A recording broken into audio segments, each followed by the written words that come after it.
Rasmus and Carrion returned to the mansion for lunch. Since the estate belonged to Garrett, not him, Carrion had no choice but to play host. The meal was uncomfortable, awkward silences, minimal conversation. As usual, Carrion turned to whiskey to numb the awkwardness, nursing several glasses in silence. "You don't know anyone in this city," Carrion finally said, watching Rasmus calmly eat across the long dining table. "How do you plan to do it?" Rasmus dabbed his mouth with a napkin. "Want to see for yourself?" Carrion stared into his glass. "Better than sitting around here." Rasmus stood, leaving his napkin by the plate. "Then let's go." The trio, Rasmus, Carrion and Vidal, set off around the city, buying crates of liquor and barrels of rum. Their main destination, however, was the shipyard recommended by Erlina. It was far from the city, tucked away near a large lagoon, surrounded by dense forest and steep mountains. The carriage ride was long and bumpy, and the area felt completely cut off from civilization. "Do you even know whose land this is?" Carrion asked, stepping down from the carriage. "Erlina told me," Rasmus replied, admiring the scenery. "It belongs to a band of pirates." He smirked. "Which makes it even better." Rasmus instructed Vidal to stay and guard the carriage. He didn't trust the pirates, and Vidal didn't mind. He was still grateful to Rasmus for a recent, indulgent reward. In truth, Rasmus already knew the pirates had been watching them from the shadows since they crossed into their territory. As they approached the sun-drenched dock, pirates lounging with rum in hand immediately stood up and surrounded them. "Is Matthias here?" "Matthias Crow," Rasmus asked, unfazed by the drawn blades. "Who's a skin?" came a deep, gruff voice. Rasmus turned to the source and saw an old heavy-set man rubbing his belly. "Rasmus Blackheart," he replied. "Are you Matthias Crow?" The name stirred a reaction. Whispers spread among the pirates. They didn't know what had happened at the academy, but they knew the name Blackheart, and the rebellion that tore apart Aglade's royal family. "I was," the old man said, taking a swig from his bottle. "Who told you that name?" "Madame Erlina. She said you're the best shipwright she knows." Matthias chuckled.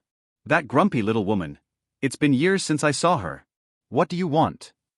"I need a ship. A big one." The old pirate yawned, twirling his empty bottle. "Could still make one, I suppose." "But why should I?" Rasmus raised a hand and summoned barrels of rum from his spatial ring. "Why don't I convince you first?" The pirates gasped, eyes wide with delight. Matthias stared at the barrels, then walked over and hoisted one onto his shoulder. "Now we're talking." "Follow me." As Matthias led them into the forest, Rasmus glanced at the cheering pirates. "Drink up, lads. I'll be back again." "No need to save any." Carrion watched the scene with mixed feelings. He wanted to feel disgusted by their debauchery, but deep down he realized he wasn't any better. Rasmus's earlier words about his drinking habits had stuck with him. "You handled that so easily," Carrion muttered as they walked. "Simple-minded people are easy to handle," Rasmus replied casually. "Just like you." Carrion clenched his fists, but said nothing.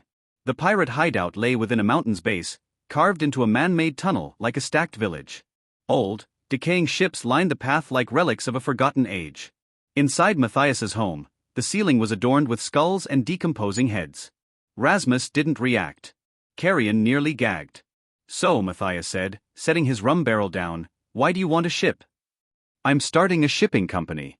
I want something fast, strong, and easy to handle." Matthias laughed quietly as he opened the barrel and poured himself a jug. "You're wasting your time and money," he said before taking a long drink. "Do you even know who you're messing with?" Carrion smirked, expecting the cynicism. "I do," Rasmus answered, staring out the window at the rotting ships. "The fact you're hiding on land, surrounded by decaying vessels, tells me everything. You're in exile. You failed to take down the companies you hate. You're a pirate with no sea." Matthias lowered his jug, narrowing his eyes at Rasmus. There was no malice, just surprise at how accurate his words were. "If you know that, why ask me to build your ship?" "Because I'll pay you well," Rasmus said as he stood. "And once it's built, I'll destroy the ships of the very companies that did this to you." He looked Matthias dead in the eyes. "I could burn them all down tomorrow. But I want to ruin them piece by piece." "So, are you in?" Matthias studied him. He had met many men in his time. Some bold, some foolish. But Rasmus, he was one of the dangerous ones. The kind who meant every word. "All right," Matthias finally said, nodding. "How long?" 9, 10 months. Fastest I can do. 3 months, Rasmus countered. You want quality, right? That takes time, Matthias argued. Rasmus flicked his finger. The empty barrel was sliced clean in half. Another flick, and the pieces were cut into tiny shards. I'll help. I can cut trees, haul lumber, whatever you need. 3 months. 4, Matthias offered, eyebrows raised. Rasmus nodded. Deal. I'll bring more rum soon. Start drafting the design. With that, he turned and walked out, leaving the pirate's future sailing on a fresh tide of madness. Rasmus and Carrion returned to the carriage and were immediately met with the sight of several bruised pirates groaning on the ground. Vidal, unfazed, sat casually on the carriage steps with a bottle of rum in hand. Nice work, Rasmus said, tilting his head toward the carriage. We're leaving. The journey back to Eden Villa was long, and Carrion assumed their business for the day was finished. But then Rasmus declared they were heading to the harbor district. Carrion understood his intention, so he followed in silence. When they arrived, Rasmus studied the dockside buildings. Most were vacant, worn down, or ignored by traders, except for 2 that were clearly still active. Ignoring the bustling ones, Rasmus made his way to the furthest, most desolate building. The name etched above the door read, Dunn Trading Company. Inside, a lone man sat at a desk, eyes dull and shoulders slumped. Dust coated the room, and a faint musty smell lingered. So lost in thought was the man that he didn't notice Rasmus enter until the chair across from him scraped the floor. He jolted up, quickly adjusting his clothes and hair. Welcome to Dunn Trading Company. Are you here to buy? Sell? Trade? He asked with an eager smile, trying to hide his weariness. Neither, Rasmus replied calmly. I'm here to buy your company. How much? The man blinked, confused. What? Your company. How much for it? Rasmus leaned forward, resting his chin on his fist. Then, with a wave of his hand, he summoned 20 eclairs and laid them on the table. The man froze. 20 eclairs, each worth 1,000 gold coins, was a small fortune. His eyes widened at the sight, temptation clearly battling pride. I can't, he finally said, lowering his gaze. This business has been in my family for generations. My great-great-grandfather started it. I can't just sell it. A legacy of dust and failure, Rasmus said smoothly, sliding the money closer. This business is dead. But this, he tapped the stack of eclairs, could be your fresh start. Something your son might actually be proud of. The man hesitated, biting his lip. Deep down, he knew Rasmus was right. Can I have some time to think? Before he could finish, Rasmus pulled out 5 more eclairs, stacking them atop the 20. Final offer. No second chances. The man still hesitated. Rasmus stood and swept the money off the table. Wait! The man cried, leaping from his chair to block Rasmus's path. I'll take it. Rasmus raised a brow and held out only 20 eclairs. The man looked confused. But wasn't it 25? You hesitated. Now it's 20, Rasmus replied coldly. Take it or leave it. The man nodded shakily. I'll take it. He accepted the money and hurried into the back room to draft the transfer documents. When he returned, he handed Rasmus the papers for signature. Rasmus signed, folded the deed, and slipped it into his spatial ring. The man left without looking back, leaving everything behind. Carrion stared at Rasmus in disbelief. That was something else. That's one, Rasmus muttered, tucking the deed away. Plenty more dead fish in this harbor. Over the course of the day, Rasmus purchased 4 trading companies and a shipping company. By nightfall, they returned to the mansion. Carrion was still stunned, not just by the acquisitions, but by how effortlessly Rasmus read people and pulled their strings. In his study, Rasmus tallied up the day's spending, 120 eclairs in total. He stood by the window, admiring the ocean view in the distance. Not bad, Vidal commented. Still got what, 12,000 left? 12,780 eclairs and a few gold coins, Rasmus replied absently, pulling out a blank sheet of parchment. I need to write a letter. To whom? Vidal asked, stepping closer. To someone I owe. The best merchant in Hergel village. He'll be the face of the new company. Vidal nodded. I'll find a courier. Once the letter was written, Rasmus tucked 5 eclairs into the envelope, payment for travel, and handed it off to the Ernwind family courier. With his tasks complete, Rasmus stepped onto the balcony. Under the moonlight, the city shimmered below. He opened a history book on the eastern region, specifically the Urian family. They were rising fast, politically backed by Sultan Tristan Ashbourne and rumored to soon rival the Ashenvale family. With two sultans now supporting Urian, a power struggle in the east was clearly brewing. Looks like I'll need to clip Urian's wings if I want to control Eden Villa, Rasmus muttered. But first things first, one battle at a time. He closed the book and returned inside, ready to rest before tomorrow's work with Matthias on the shipyard began. Hey, welcome to Firescale Audiobooks. If you enjoy our audiobooks, please consider subscribing to the channel. Also, feel free to share your review in the comments section below. 2 weeks had passed since Rasmus came to Eden Villa. He visited Matthias daily to help him and his crew make the ship. He showed his skill in magic by cutting the trees and turning the woods into whatever shapes Matthias needed. He also helped him build the ship and learned much from Matthias by observing his work. I never thought we have progressed this far in just a week, Matthias said as he scratched his belly and looked at the ship that was already 10% done. I guess we can finish it in 3 months as you requested, he pointed out and drank his rum. Rasmus wanted his ship to look like a Carrack ship, which was the best when it came to durability and speed. Matthias agreed because the weather could be rough in the sea, especially during the rainy season. If it turns out great, I can make you my personal shipwright. Rasmus crossed his arms and watched the pirates place the rudder into the ship. Are you interested, or are you going to continue to live freely as a pirate? He glanced at Matthias, who was already in a drunken state. I miss the sea. Matthias answered as he sat down. I miss stealing silver, gold, women.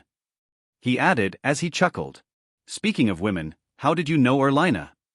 Rasmus looked down at Matthias. It's a long story. Matthias sighed as he looked at the bottle in his hand that was already half empty. She was a smuggler, and she could sell anything she had in her possession. Spices, weapons, people, paintings, or anything that was valuable in her eyes to nobles, pirates, merchants, or anyone, he added. Erlina is from the western region, and she was quite a young lady back then. She started smuggling when she was 15 years old, and if you're wondering why she ended up becoming a madam, is because her mother was a courtesan.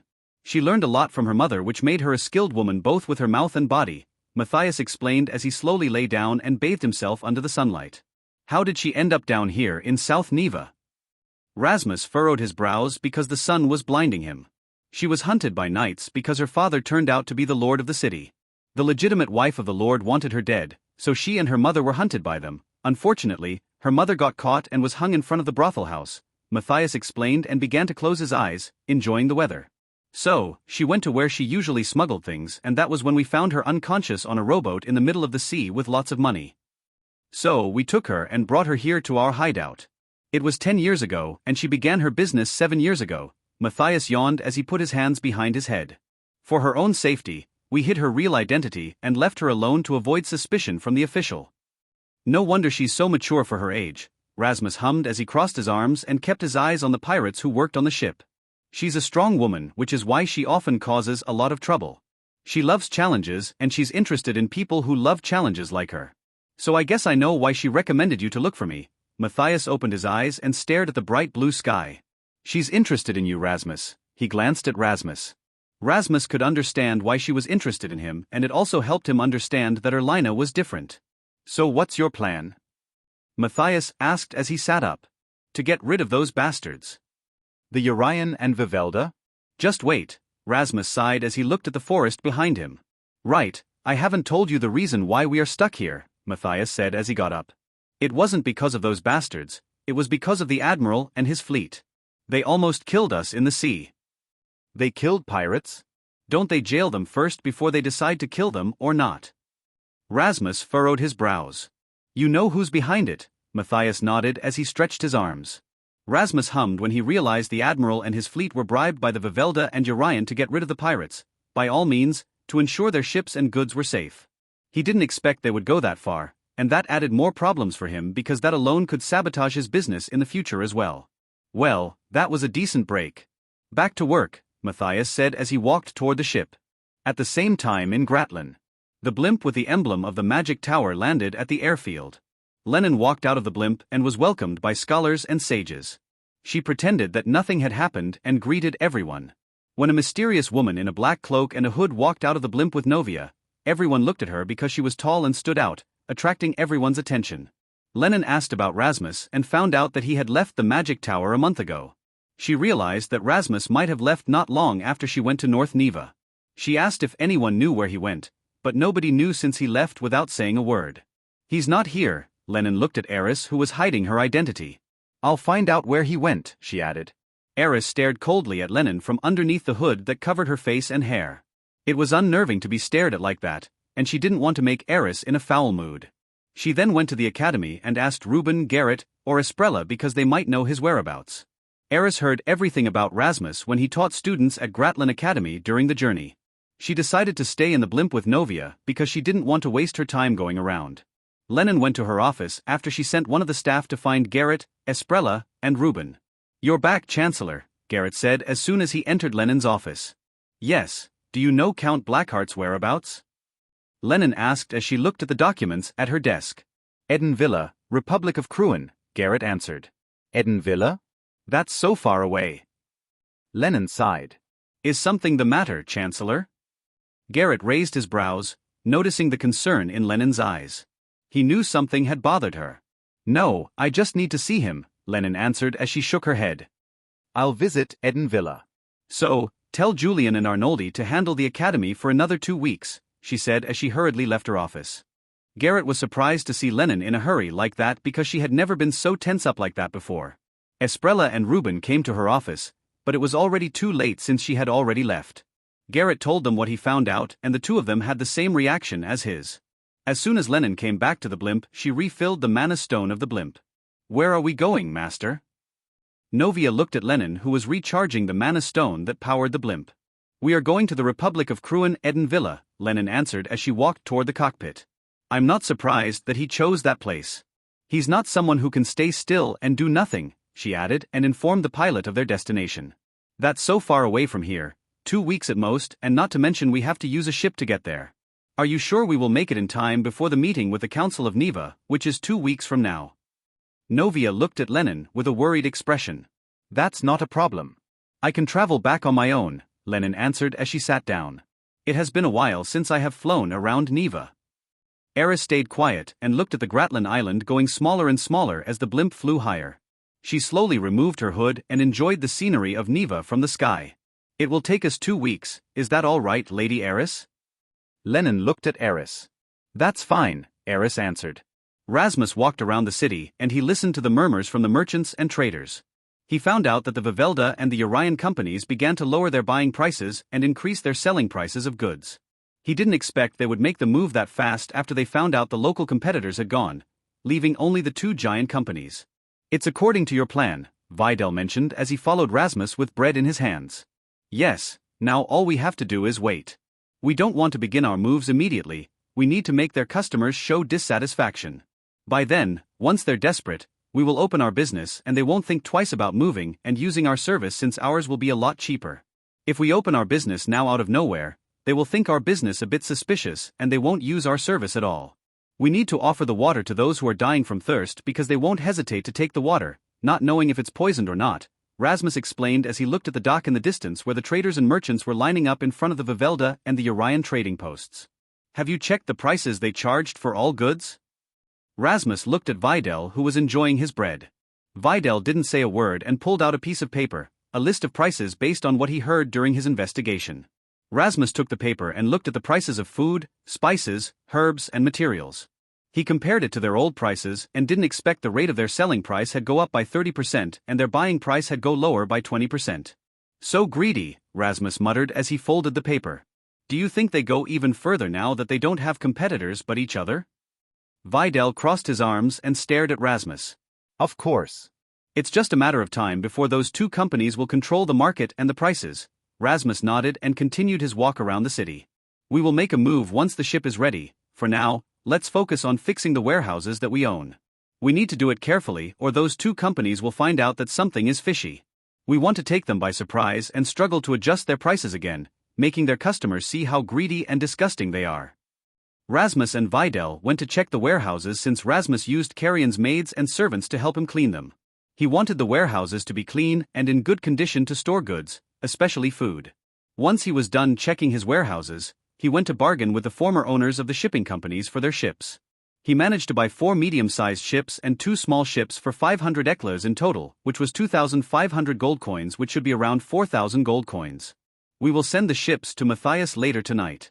I'll ask him to upgrade those ships for me, Rasmus said as he walked on the sidewalk, on his way to the brothel house. You spent quite a lot of money. Are you sure you're not burning too much money? Vidal looked at Rasmus with his brows furrowed. No, this is necessary. Rasmus looked down at his wristwatch. We are here to monopolize the market, so we will burn quite a lot of money for it. Rasmus and Vidal came into the brothel house, and it had become their habit because Rasmus paid Vidal for his hard work while having fun with the courtesan. Just like Vidal, it was Carrion's habit as well to spend most of his daytime in the brothel house. Ah, Count Blackheart. It has always been my pleasure to see you around, Erlina smirked playfully, resting her chin on her fist. My favorite patron. She giggled softly. I thought I was your favorite patron. Carrion furrowed his brows as he walked down the stairs with 3 courtesans behind him. Oh please, you're no gentleman, Erlina rolled her eyes as she leaned back on the backrest of the couch and crossed her arms and legs. And to be honest, I'm getting sick of seeing you every day, she sighed. I'm more handsome than him. Carrion sat down on the couch across from Erlina's couch. It's not about the face, Ryan. It's about the charm of a man, Erlina responded as she shook her head. He's still good-looking and he doesn't spend his money on women or pleasure, she added. What? He's basically spending money so his butler can have some fun, Carrion pointed at Vidal who was flirting with the 2 courtesans. That's different. Erlina sighed. Rasmus listened to the 2 of them as he poured himself a glass of whiskey. The banter reminded him of his past life when he was still a mercenary and his associates were bantering at anything. Madam, do you know anything about the Admiral and his fleet? Rasmus asked as he walked toward the couch and sat on the same couch as Erlina. The Admiral? You mean Gustav, the Sea King? Erlina raised her brows and stared at Rasmus. What about him? Everyone in Crewen knows about him. Have you heard anything about him? I know him from the book, but I want to know what kind of a person he is, Rasmus asked, taking a sip of his whiskey. No, but a commander of his came here a few times. I heard he's a strict and scary guy, Erlina answered as she pursed her lips. Ryan should know since he's an Ernwind. She nodded up at Ryan who was taking a breather after an intense activity earlier. Now you understand why it's delusional? Carrion looked at Rasmus. You can't get rid of the Vivelda and the Orion because they both have Gustav and his whole fleet as their backing. Your ships will be taken down by that bastard or his commanders. He pointed out. That won't be a problem if I took care of his fleet, Rasmus responded as he looked down at his reflection in his whiskey. Carrion and Erlina were frozen still when they heard what Rasmus had just said. They slowly shifted their heads to look at Rasmus, their brows were raised and their mouths gaped. You're not thinking of destroying his ships, right? Carrion asked as he sat straight and stared at Rasmus. You know nothing about his fleet. What do you mean? Rasmus asked back and took a sip of his whiskey. Someone like him who has absolute power must have a lot of enemies. He wouldn't know who did it, he pointed out as he stared back at Carrion. You're crazy. Erlina stared at Rasmus in disbelief. Do you know what you're talking about and who are you talking about? It's Admiral Gustav. He's invincible and I heard that he's on par with the first swordmaster in terms of strength. She pointed out and grabbed Rasmus's hand, hoping that he would rethink his decision. I'm a mage, and we will be surrounded by the sea. Do you think his fleet can fight against a mage in that kind of situation where I can easily drown his ships? Rasmus looked at Erlina with his brows raised. Yeah? Unless he has a whole army out there in the sea, not to mention the 8 commanders who are feared by everyone, and their ships are reinforced with mana stones. Carrion glared at Rasmus, realizing how crazy Rasmus was. Rasmus swirled his glass and a smirk formed on his face. He had been doing nothing but scheming and sitting in his chair, reading books. He wanted to have some action, and it had been a while since he had fought someone. That's not a problem. In fact, that sounds more interesting. Rasmus emptied his glass as he stood up. I have to go and meet Matthias now. It's time to help him build my ship, he said as he walked past Erlina. Wait. Erlina grabbed Rasmus's hand, preventing him from leaving. Are you serious about this? If you're going against the Admiral and somehow they find out, the whole Neve will hunt you down, she stared into his eyes as she let go of her hand. As long as you keep your mouth shut, nobody will know. Or should I get rid of you first to keep my plan safe? Rasmus asked, his eyes cold when he stared down at Erlina. Even if I do this, I believe that's none of your concern or will it affect you in any way. Erlina kept staring at Rasmus for a few seconds before she looked away. Right, that's none of my business, Erlina muttered as she crossed her arms and pouted. Rasmus glanced at Carrion and checked his reaction. Carrion immediately looked away and raised his hands. He then left the brothel house and went to see Matthias. Erlina sighed as she shook her head, but then a smirk formed on her face. Now that's what I called a man right there, Ryan. Not like you, hiding and spending his time in a brothel house every day, Erlina chuckled. Shut up, Carrion scoffed as he leaned back against the backrest. So you really want to do this? Matthias approached Rasmus, who was standing at the shore and staring at all of the ships that he had bought, docked at the lagoon. Pirates who have countless histories for hundreds of years, there's nothing that we fear, but this old bastard, he's something else. He stood beside Rasmus and watched as his crew dismantled the ships for an upgrade. You did me a favor, Matthias. Rasmus paused to bring the stacks of woods using his wind magic to the pirates. I'll weaken that admiral because our interests align. Matthias raised his bottle of rum toward Rasmus and chugged the bottle, emptying it in a single breath. Once he emptied the bottle, he threw it away and pulled a scroll from underneath his belt. This is a map. These are the routes that Gustav's fleet usually patrols every day. The other pirates have this map as well, that's why we have been safe from them. Matthias offered the scroll to Rasmus. Rasmus took the scroll and immediately opened it to check the routes. The map had a lot of details, from the routes that Gustav's fleet used, the rough sea, the forbidden area where sea beasts lived, to the islands that were used as Gustav's fleet base. If you can get rid of a few of his fleet, I'll introduce you to One Eye. Matthias crossed his arms and stared at Rasmus with a serious expression. One Eye.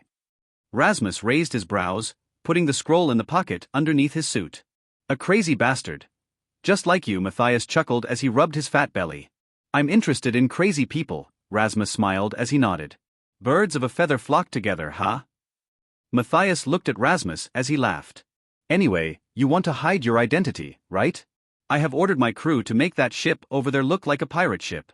You don't have to worry about the consequence. We don't care if they hunt us down because they won't be able to find us anyway. Rasmus nodded and waited for the ship to be ready because he had never roamed the sea on his own. In a world like Neva, he knew it would be more exciting, especially with sea beasts which were creatures that to be said gigantic and dangerous. Vidal came back from the forest with clothes in his hands, pirate clothes that Matthias had lent to both of them. He showed the clothes to Rasmus. One was a simple white long-sleeved shirt, and the other one was black. Rasmus took the black one and a bandana to hide his white hair. Rasmus also used some accessories like a belt with a dagger on it. Look at you, Matthias looked at Rasmus in a dirty and smelly pirate outfit, grinning and arms crossed. Looking dirty and ugly, just like the rest of us. A bottle of rum in your hand, and you're a part of us now, he added with a lazy chuckle. After waiting for a few hours, the ship was ready and had been touched up to look like a pirate ship. The sail was black with the classic bones and a skull painted on it. Matthias sent a few crew members to board the ship with Rasmus and Vidal, so it would look like a legitimate pirate group. Don't let my men die, you hear me, Count. Matthias crossed his arms, looking up at Rasmus who was standing on the top deck. Do you want anything for souvenirs? Rasmus looked down at Matthias, resting his elbows on the railing. A few heads would be great. Matthias grinned. Rasmus nodded as the sails were released, catching the wind as the ship began to sail. The ship left the lagoon in the middle of the night. It was quiet and peaceful, especially with the stars and the moons that lit the sea. Rasmus was controlling the helm as he looked at the map with a compass in his other hand. How long to reach the azure abyss? Rasmus looked at the pirate who controlled the main sail to follow the wind behind him. With the current wind and the tide on our side, it might take us 2 hours or less, the pirate man answered as he looked down at the sea and the wind that hit his face. But there's a problem. Because of the high tide, the sea beast might roam around the Siren's Reach, he pointed out. Rasmus looked down at the map and saw that the azure abyss was after Siren's Reach. The Siren's Reach was like a tunnel or a current for sea beasts to travel from the Bonewater Passage on the east side to the Devil's Maw on the west. So we have no choice but to take the risk. Rasmus muttered. It's rare, but that doesn't mean we won't encounter them. The pirate man looked at Rasmus. He looked so relaxed even though they might encounter the sea beast. Our ship is quite fast, and the sea beast might lose their interest to chase us, he added. That's good to hear, Rasmus nodded and put the scroll down. We don't want to make a scene that might attract the fleet. After a long and quiet journey, they reached Siren's Reach. All the crew observed the sea by standing at the top deck, behind the railings. They all looked a bit anxious because they might encounter a powerful sea beast. Thankfully, the wind was quite strong and the ship moved faster than they expected. Once they left Siren's Reach, everyone was no longer on the edge and enjoyed the journey again. We are about to reach Azure Abyss, the most guarded area by Admiral Gustav's fleet. A dozen medium ships patrol that area every day, so once every 2 hours, one of the pirates informed Rasmus. "It's 1 in the morning, and we will arrive at Azure Abyss in half an hour, so we will get to see the ship soon." Rasmus nodded as he put down the compass. "Time for some action, Videl." He looked at Videl, who was enjoying the rum in his hand. "You can handle this on your own." "I don't think I'm needed here," Videl responded as he leaned back against the railing. "I'll deal with whoever that aboard this ship, I can assure you that." He smirked and raised his bottle at Rasmus. They arrived at the Azure Abyss, where the sea was a bit bluish and deeper compared to the rest of the part of the ocean, which was why they named it that. They turned off their lanterns, shrouding them in darkness, but it wasn't enough because the stars and the moons were brighter than usual. Rasmus looked at his wristwatch and it was 10 minutes before 2 in the morning. Videl was on top of the castle, observing the sea with his eyes. "It's coming," Videl informed. From the northeast, he pointed out in the direction where the ship arrived. Rasmus began to ascend and flew up high into the sky, gathering mana and storing them in the ring. He waited patiently until the patrolling ship was in range because he wanted to take them by surprise. The marine soldiers on the patrolling ship were lazing around in the cabin since it was early in the morning. They had never encountered anything since they patrolled because the pirates had been hiding ever since Admiral Gustav hunted them down. "I can't wait to get some sleep once we landed." A marine soldier yawned on top of the castle, his eyes half-lidded from boredom and sleepiness. He raised his brows when he saw the silhouette of a ship in the distance. "A ship?" "It's a pirate ship." His eyes were wide open and began to ring the bell rapidly, warning all the soldiers. The soldier focused on ringing the bell when he suddenly saw flashes of lightning in the sky. He stopped for a moment to look up, but then he saw a man floating above their ship. He was shocked that he didn't notice him at all, and when he was about to ring the bell again, bolts of lightning struck the ship, tearing the deck apart and destroying all 3 masts. Videl and all the crew watched how Rasmus destroyed the patrol ship. The loud crackling sound of the lighting and the ship was tearing their ears. The flashes lit the night sky as if a storm was brewing. The pirates were petrified and speechless after Rasmus sunk the ship in less than a minute. Videl saw the dead bodies floating in the water. Nobody survived since their bodies were roasted by the lightning. Rasmus landed on his ship and looked at the ring on his finger. "That's 1 down. We'll see how many ships we can take down today." The pirates stared at him with their eyes wide open, couldn't believe what they had just witnessed. "Something isn't right." A marine soldier muttered as he looked at the thick mist on the sea with his telescope. "There are pieces of wood floating," he added when he saw debris floating. The soldier rang the bell, informing the crew about what he had found. All the soldiers came to the top deck to see what was going on. The captain of the ship looked at the debris and he was convinced it belonged to another patrol ship. "On guard!" the captain shouted. All the marine mages held their staffs tightly as they looked around, but they couldn't see anything around them. "Clear the vision," the captain ordered as he unsheathed his sword. The mages cast a wind magic formation around the ship and blew the wind away, giving a clear vision of the sea. But they were all shocked when a pirate ship was right in front of them. The mages immediately cast fire magic spells toward the pirate ship, bombarding the ship with different kinds of fire magic. Before the spells could reach the pirate ship, their spells were extinguished in less than a second. They were confused and tried to cast spells again, but it was the same as before, the fire was extinguished in an instant. Suddenly something fell, and when they turned around it was a headless marine soldier that was stationed on top of the castle. They all looked up and saw a pirate looking down at them with a head in his hand. It was Rasmus. The mages cast wind magic toward the castle, but before they could release the formation, they saw fireballs around them. The fireballs exploded, killing them all in an instant. The captain looked at the pirate and didn't expect to see a skilled mage. The mages that belonged to the fleet were at least high wizard and skilled ones at that as well. "A high wizard? No. At least he's a sage," the captain pointed out, warning the soldiers. "Call for backup." He shouted because he knew knights stood no chance against a sage who didn't need to chant magic formations to cast a spell. One of the soldiers ran into the lower deck while the rest stayed on the top deck. They activated the magic shield on their armor, knowing they were against a mage. They waited for the mage to waste his mana because they knew they could handle any kind of spell with what they had. Rasmus raised his brows and a smirk formed on his face when he realized they were challenging him. He pointed his right hand right in front of the mast's pillar. All the soldiers and the captain noticed the wind blowing from their backs toward where Rasmus pointed his hand. They wondered what was going on until they saw a sphere of wind forming. They were anxious when they saw the sphere grow bigger and bigger to the point it could fit 5 adults inside it.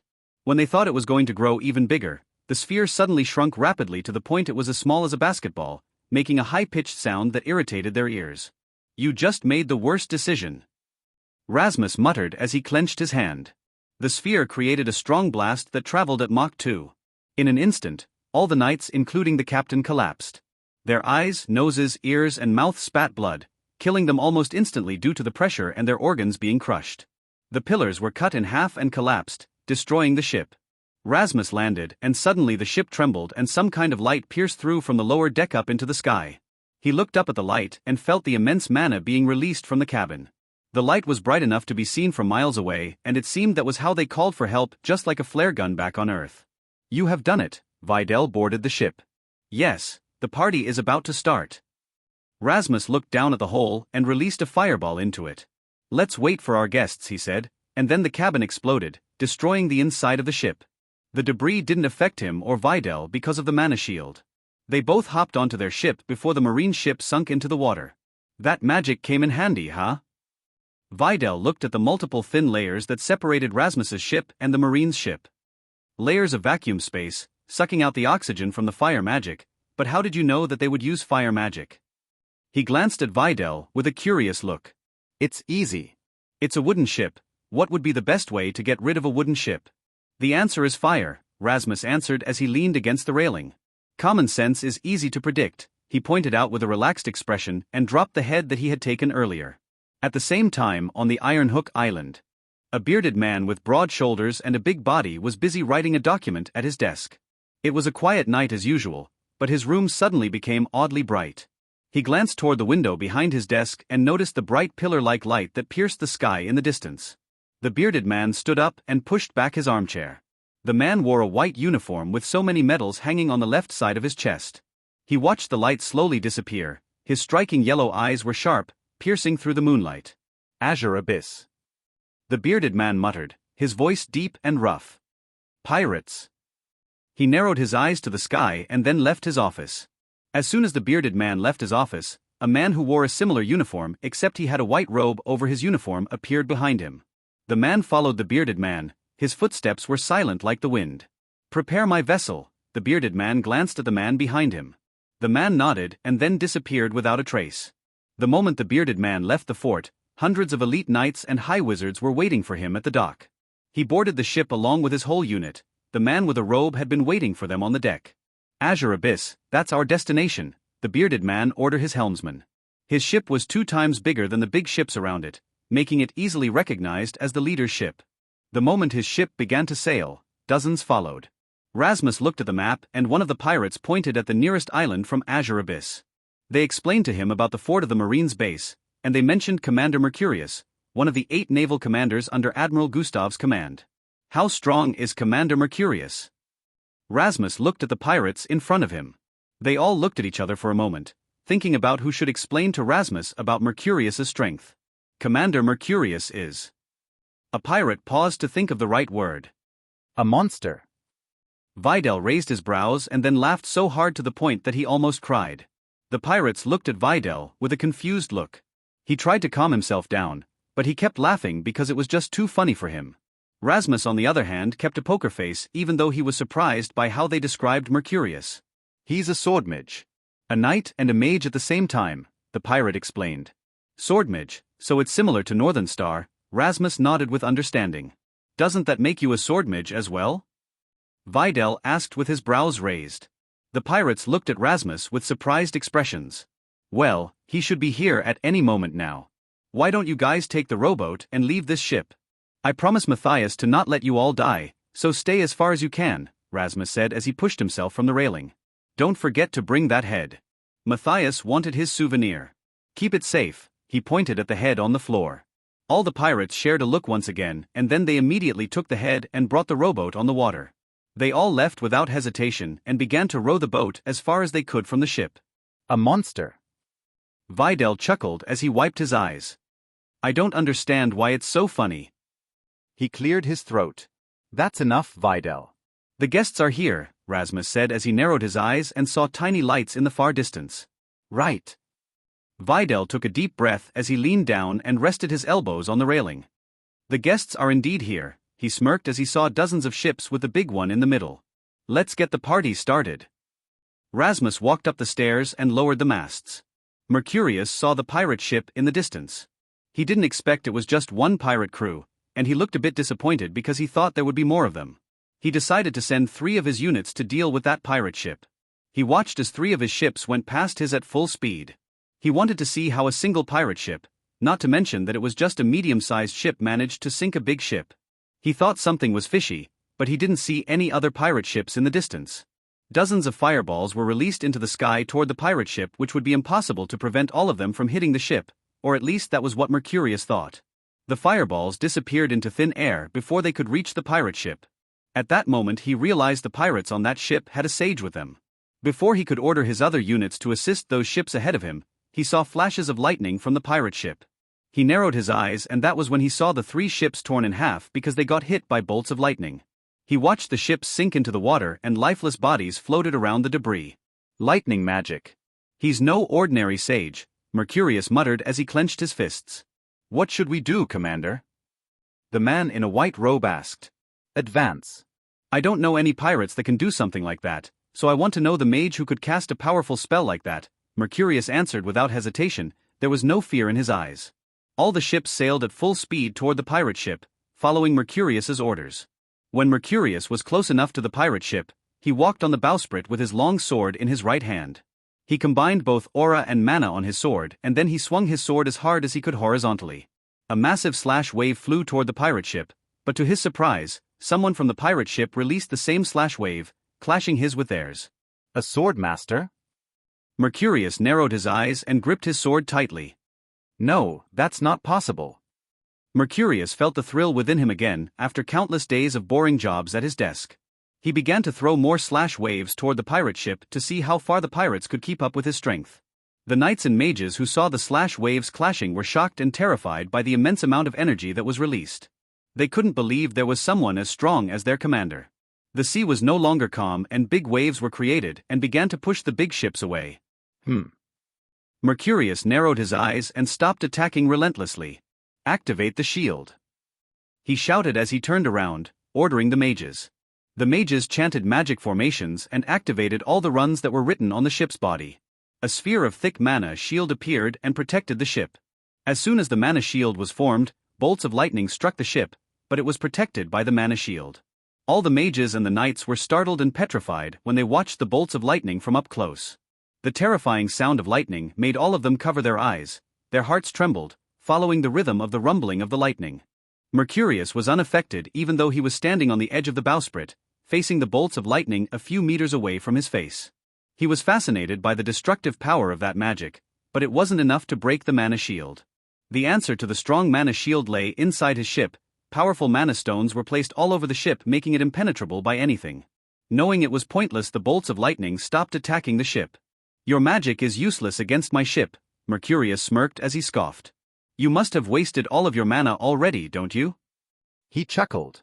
It was as Mercurius had expected, but then suddenly the bolts of lightning were pointed at the other ships. He didn't expect that the pirate could still release such a destructive spell like it was nothing. He turned around and saw the other ships sink and listened to the screams of his soldiers. He immediately ordered the mages to bombard the pirate ship. All the mages used different types and elements of magic spells. Mercurius watched as the spells flew toward the pirate ship, but once again, the spells dispersed into thin air. We can't fight those bastards from a long distance. The sage on that ship can easily stop any magic spells. Mercurius gritted his teeth. It's time we make a move, Seal. He glanced at the man in a white robe. Seal nodded with understanding and ordered the helmsman to ram the pirate ship. Rasmus noticed Mercurius' ship was planning to ram his ship with the remaining ships following from behind. He smirked immediately and turned the helm, following the wind and getting away from them. It's according to your plan once again, Vidal said as he swung his sword around, the sword that he used to fight against Mercurius's slash waves. We are pretending to be pirates after all. Rasmus looked over his shoulder and watched all the ships following them. We need to act like one, playing cat and mouse. You take the wheel while I piss them off, he added as he removed his hands from the helm and walked to the back of the ship. Because Rasmus's ship was a medium-sized ship, it went faster than Mercurius's ships. He had all the advantages and made it impossible for them to do anything to him and his ship. Rasmus cast a magic formation with 6 magic circles and pointed it at Mercurius's ship. A fireball appeared from his palm and released it at Mach 1 speed.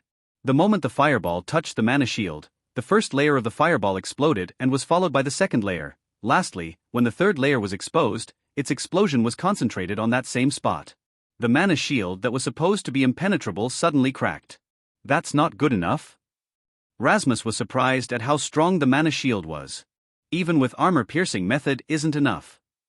Mercurius was shocked that his impenetrable mana shield got cracked from a single spell. He didn't know what had happened, but thankfully the mages could easily reinforce and regenerate the mana shield. He was shocked because the sage might be able to destroy the mana shield once he knew which spell to use. Those damn pirates. Mercurius clenched his fists, frustrated because he couldn't do anything. Rasmus created the same magic formation, but this time he added one more magic circle inside. Mercurius, who saw the formation, immediately ordered the mages to use more energy from the mana stones to reinforce the front shield. That also meant it drained more energy from the mana stones that he had. "You can't break my vessel, you damn pirates," Mercurius muttered, holding his irritation. When Rasmus smirked and pointed the magic formation at the other ship, Mercurius realized that Rasmus's target wasn't his ship in the first place. Mercurius felt like he was being played and fell for such a cheap trick.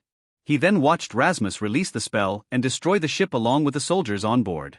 Mercurius had never been played around like this and knew that he couldn't catch up with a pirate ship due to its smaller size and weight, and pirate ships were meant to be fast compared to a normal ship.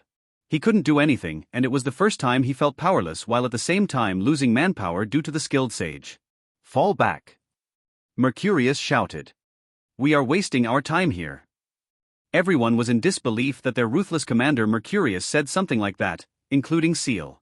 Without asking a question, all the ships stopped chasing Rasmus and slowly turned around. Rasmus stretched his arms and neck as he watched the ships stop chasing him. He looked at the sky and it was morning already and the sun had risen. "It's good enough, right?" "We destroyed a lot of ships." Videl walked toward Rasmus. "We got enough information and experience. I don't think we will have any issues with our shipping business when I have to compete with Vivelda and Urian companies." Rasmus nodded and saw the rowboat. "Let's head back," he added as he changed direction to pick up the pirates. "Sounds good to me." Videl sat down and leaned against the railing, enjoying the morning breeze in the vast sea. Rasmus arrived at the lagoon and saw the pirates, including Matthias, sleeping on the sand with bottles of rum scattered around them. Once he dropped the anchor, he jumped down and landed on the shore with a few heads hanging on his hands. He threw the heads at Matthias's body, which woke him up, and he was startled when he saw the heads around him. "Your souvenirs," Rasmus sighed as he removed his pirate outfit. Matthias groaned as he sat up and looked at the heads of the soldiers. He chuckled and grabbed one of the heads, staring at its terrified and helpless expression. He could tell the man died in fear, making him laugh joyfully. "Now, this is something I love to collect." Matthias dropped his head and stood up. He looked at his crew members, who were safe and had no scratches on their bodies. "You kept your promise," he smiled at Rasmus. "I'm a man of my word," Rasmus responded as he put on his shirt and suit. "Right." Matthias chuckled softly as he grabbed a bottle of rum. "So? How many ships did you destroy?" He raised his brows and drank his rum. 13 ships, Rasmus answered as he fixed his collar. Matthias took the rum and stared at Rasmus in disbelief, blinking his eyes repeatedly. "You're lying. Ask your crew members. They saw it all happen." Rasmus shook his head. Matthias looked at his crew members and they all nodded. He then looked at Rasmus in disbelief because it hadn't been 6 hours since Rasmus left the lagoon. He had never heard of anyone who could destroy 13 big marine ships that were reinforced with magic stones and nobody was injured or the ship got damaged. He knew that Rasmus was a skilled mage, but he didn't expect to be that skilled. His crew members told Matthias about their encounters with Commander Mercurius and how Rasmus managed to make him lose and retreat. They explained it in detail to the point that Matthias's mouth gaped the whole time as if he were listening to some kind of legend or myth. You're crazy." Matthias chuckled in disbelief as he pointed at Rasmus. "I take that as a compliment," Rasmus smiled and glanced at Matthias. "Take me the next time you're planning to get rid of them," Matthias said with a serious expression. "Sure, but I think it would be best if I stayed low for a week because I'm sure he would be on guard in the next few days. I want him to be on the edge and frustrated because they wouldn't find anyone during his patrols later." Rasmus nodded as he put on his loafers. "Fine by me. "Just let me board the ship with you next time," Matthias nodded repeatedly, his eyes never leaving Rasmus's face. "I'll see you later this evening." "I have to go back now, I need to get some sleep," Rasmus said as he walked away. Matthias watched Rasmus and Videl leave. At that moment he knew that he didn't want to make an enemy of Rasmus. Once Rasmus arrived at Carrion's mansion, he saw Carrion on his way to eat his breakfast. He decided to join in and told Carrion what happened last night. Carrion had the same reaction as Matthias, his mouth and eyes were wide open. But I understand what you meant back then, Carrion. I don't think I can win against Mercurius if I have to fight him head-on. He's strong, Rasmus said and took a sip of his wine. Do you know anything about him? He looked at Carrion with a serious expression. There was a dispute between Mercurius with someone before he got appointed as naval commander.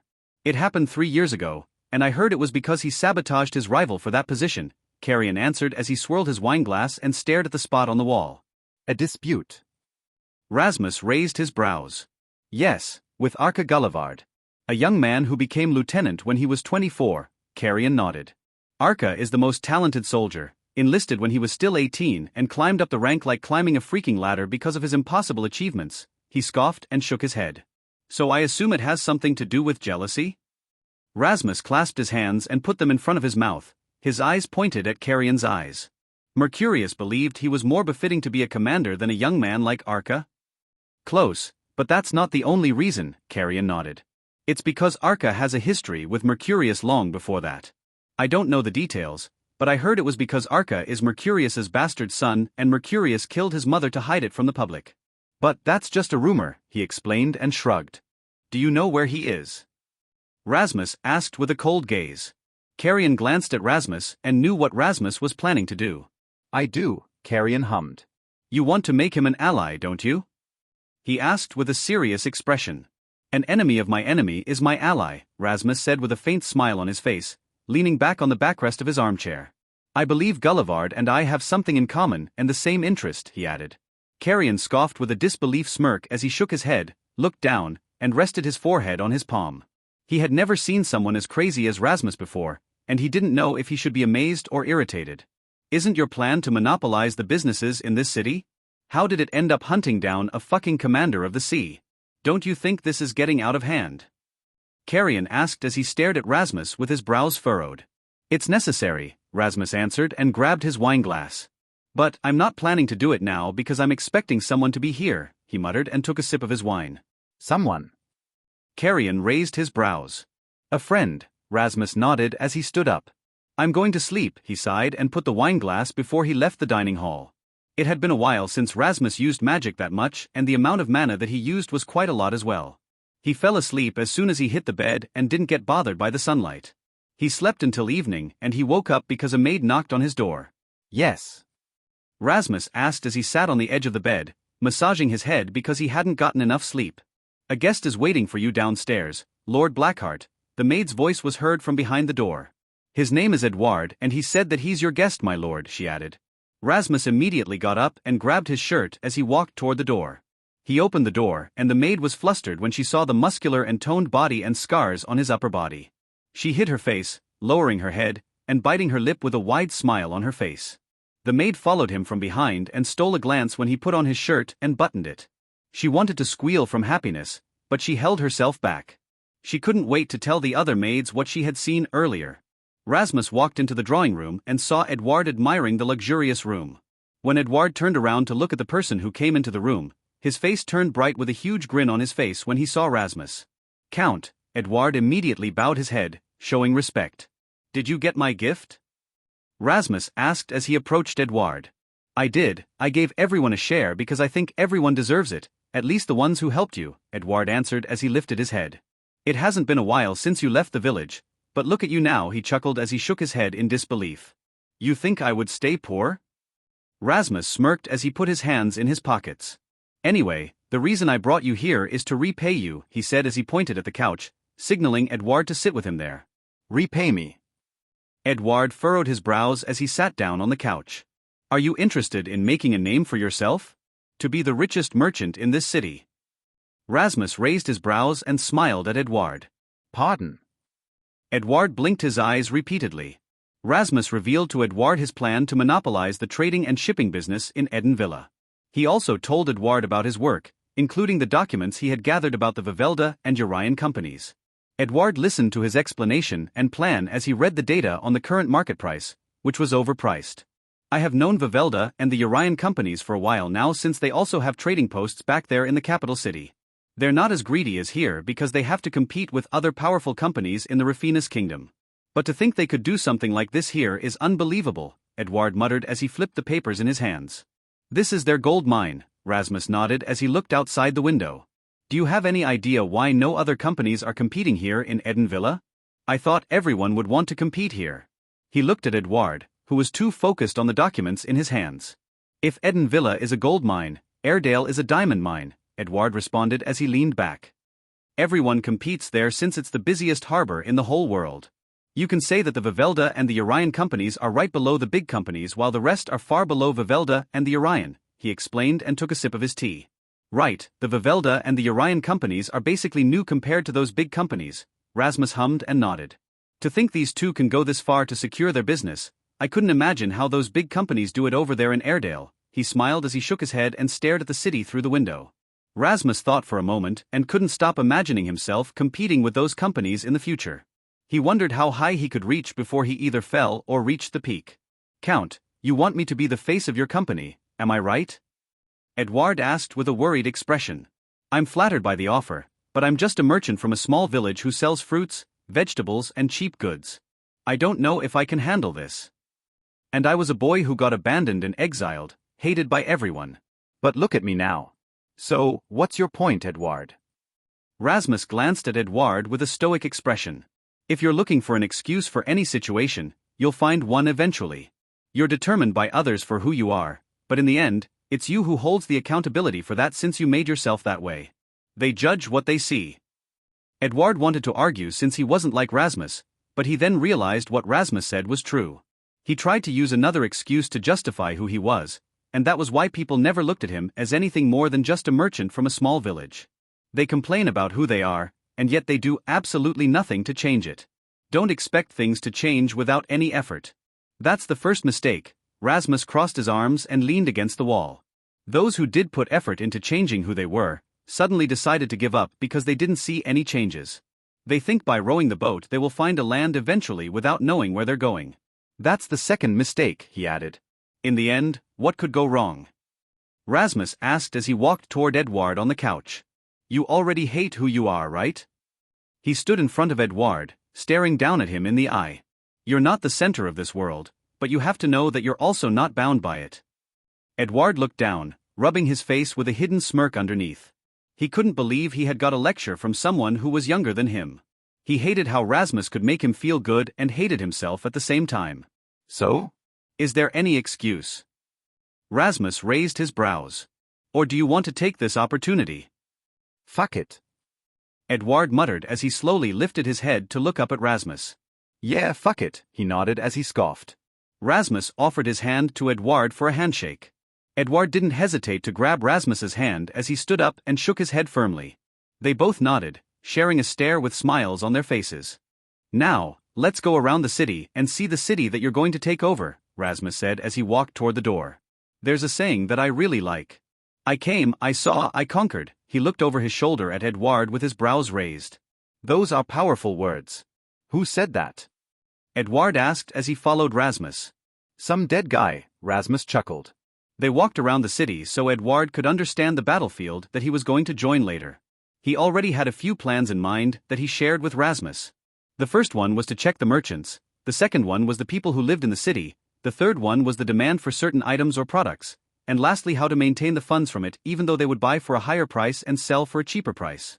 Rasmus knew of a method called loss leader pricing where a product was sold at a lower price way below the standard price to the point it was unbelievably cheaper than making it your own. On the other hand, the other products were sold at a higher price, but in this case, it would still be less than what the Vivelda and the Urian offered. Edward was surprised that Rasmus knew that method since it was something only good merchants knew. Rasmus revealed that it was already a part of his plan and he had taken care of that part. They were enjoying their coffee in a cafe which became overpriced because of those two companies. They both discussed the right approach to compete against the Vivelda and the Urian companies in trading. They thought of plans to anticipate if Vivelda and the Urian decided to play their game. Have you decided what you're going to do with the city mayor? He must have gotten a lot of shares from those two companies from allowing this to happen, Edward said as he took a sip of the coffee.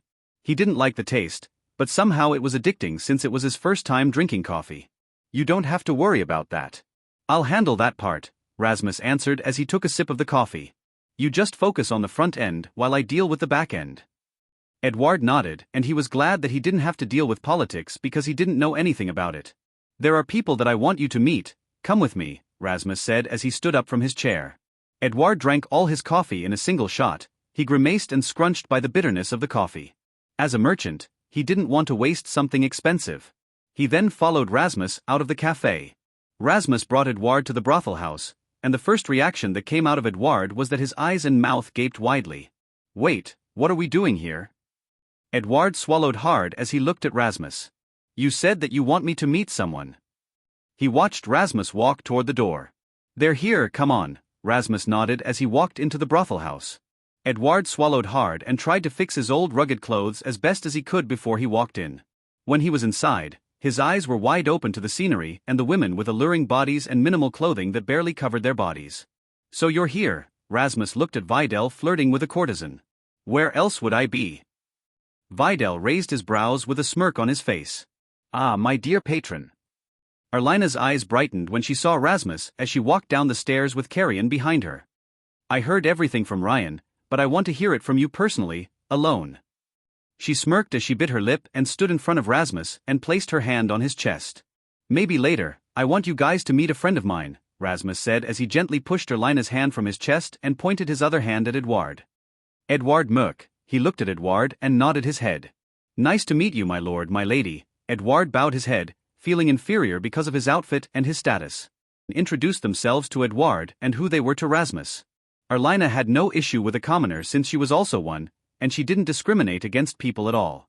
Carrion, on the other hand, found Edouard a bit underwhelming since he was just a small merchant from an unknown village. Rasmus told them about his plan to Arlina and Carrion that he was going to use Edouard as the face of the new trading company. They both were skeptical of that idea, but once Edouard showed his intelligence about business and knew how to handle merchants and clients, they changed their minds. Aren't you planning to make your own shipping company? Who will be handling that? I don't think Edouard can handle both of them. Arlina crossed her legs and grabbed her cup of tea. I'm sure you're not planning to put your face at the front of the company either, she added and took a sip of her tea. I can use Vidal as the face of the shipping company, Rasmus answered as he stared at Vidal staring at Arlina's parrot, trying to feed it with nuts. Nobody knows that Vidal is my butler, and I'm going to keep it that way. Is there a reason why you don't want to become the face of your own company? Carrion crossed his arms and legs, staring at Rasmus with a confused look. It's because I'm being hunted by some organizations in the underworld. If they found out where I am, they would hinder my peaceful time here. They want me dead, Rasmus answered as he leaned back on the couch, staring at the big painting on the wall. Arlina, Carrion, and Edouard raised their brows, unknowing that Rasmus was being hunted. By who? Arlina narrowed her eyes as she put down her cup of tea. Rasmus looked at them for a moment and began to explain what had happened back then. He told them about the wraiths and why they wanted him dead. He had deduced and believed it was because of the information that Erglade had found, the ugly truth about the existence of true evil. He also told them what he found about his father, not to mention the moment Lenin visited him before his execution. Arlina, Carrion, and Edouard were speechless, their eyes barely blinking and focused on Rasmus's mouth and words. That's the whole story as to why I don't want to make myself known, Rasmus muttered and poured himself a cup of tea. I know I'm strong enough to protect myself, but that doesn't mean I want to put myself in trouble, he added and took a sip of his tea. So, your father wasn't the bad guy? Carrion asked, his eyes stared at Rasmus's eyes back and forth. It doesn't matter anymore because it won't change anything, Rasmus answered with a serious expression. You should keep this information to yourself. If you can, bring that secret to your grave. Don't put yourself in an unnecessary problem. Arlina, Carrion, and Edouard shared a look for a moment before they looked at Rasmus and nodded with understanding. They had so many questions to ask, but they thought about whether they wanted to know the answer to begin with. They decided to stay quiet because they realized they didn't want to know or have the courage to know. So, Arlina cleared her throat to lighten up the atmosphere. When are you going to start your business? Are you going to wait for the ships? Yes, but I'm also waiting for the merchants to show dissatisfaction. Which is why I have something to ask you about this matter since you're my only trusted informant in this city, Rasmus pointed out with a soft smile on his face and looked at Arlina with a gentle gaze. My dear patron is so charming right now, Arlina smirked, resting her chin on her fist. So far, The issue has spread, and thanks to those greedy companies, I have fewer customers. They don't have the spare money to spend on my ladies." She looked annoyed and irritated as she stared coldly at the window. "But that's not good enough," Rasmus said as he looked out the window as well. "I need them to protest first. I need them to get out there and show it." "I can easily do that," Edouard said with confidence. "I'm a merchant as well, and I know exactly how to push their buttons," he said with a serious expression. Count me in. "I'll help you with that," Erlina smiled gently at Edouard. Edouard was flustered when he saw Erlina's charming smile. His heart was racing and it was impossible to keep a straight face. He had to hide his face and nodded repeatedly. Erlinda chuckled softly and found Edouard cute for someone with a big body to be flustered because of a woman. "Let's not do that yet. I don't want them to protest now because I'm not ready yet. I want to open my business when their dissatisfaction has peaked," Rasmus pointed out. "Just tell me when, and I'll use my ladies to provoke those merchants and nobles from the neighboring cities. The mayor will be the first one who takes the blame, and then the Marquis," Erlina said and agreed with Rasmus's request. "He got quite a lot of shares, didn't he?" She looked at Carrion. "Of course, Esteban is a greedy bastard after all. I'm sure he's sharing the profit with the other nobles." Carrion nodded and scoffed. His annoyed expression was visible to the naked eye. "That bastard has tainted the Republic of Cruin. Sooner or later this city will change, no need to be so worked up like that. I'm planning to make this city beyond its greatest moment," Rasmus said with a serious expression. "Everyone will be happy, but not you, Carrion. Soon you're going to lose your bet," he pointed out with a cold smile. Erlina chuckled, mocking Carrion for betting with Rasmus. Carrion, on the other hand, looked anxious and hated that he had agreed to such a bet, where he wagered his life. He wanted to sabotage him, but somehow, he wasn't afraid of what would happen to himself if he lost the bet. Rasmus noticed that Erlina had been staring at him for a while now. He realized she might have something to say but didn't want to because of the other people in the room. "Why don't you have some fun while we are here, Edouard?" Rasmus pulled out 5 gold coins and put them in Edouard's pocket. "You know what to do," he looked at Vidal, signaling him to take Edouard out of the room. "Wait, what?" Edouard was confused and suddenly Vidal grabbed his shoulder and pulled him away from the couch. Are you sure?"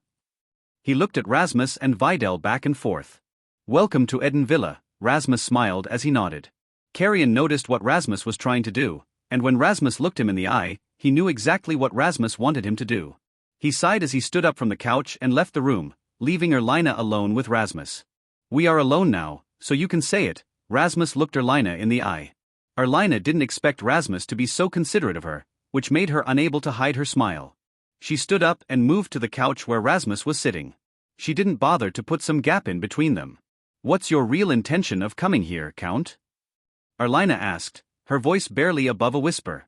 She stared right into Rasmus's eyes. "I know you're an ambitious man, so what is it that you're trying to achieve here?" "Why do you want to know that, madam?" Rasmus asked. He didn't flatter and stared back into her eyes. "Let's just say I want to be a part of it," Erlina smirked and brushed her shoulder against Rasmus's. "Can I?" "If you want to be a part of it, you should behave yourself properly," Rasmus said in a cold tone.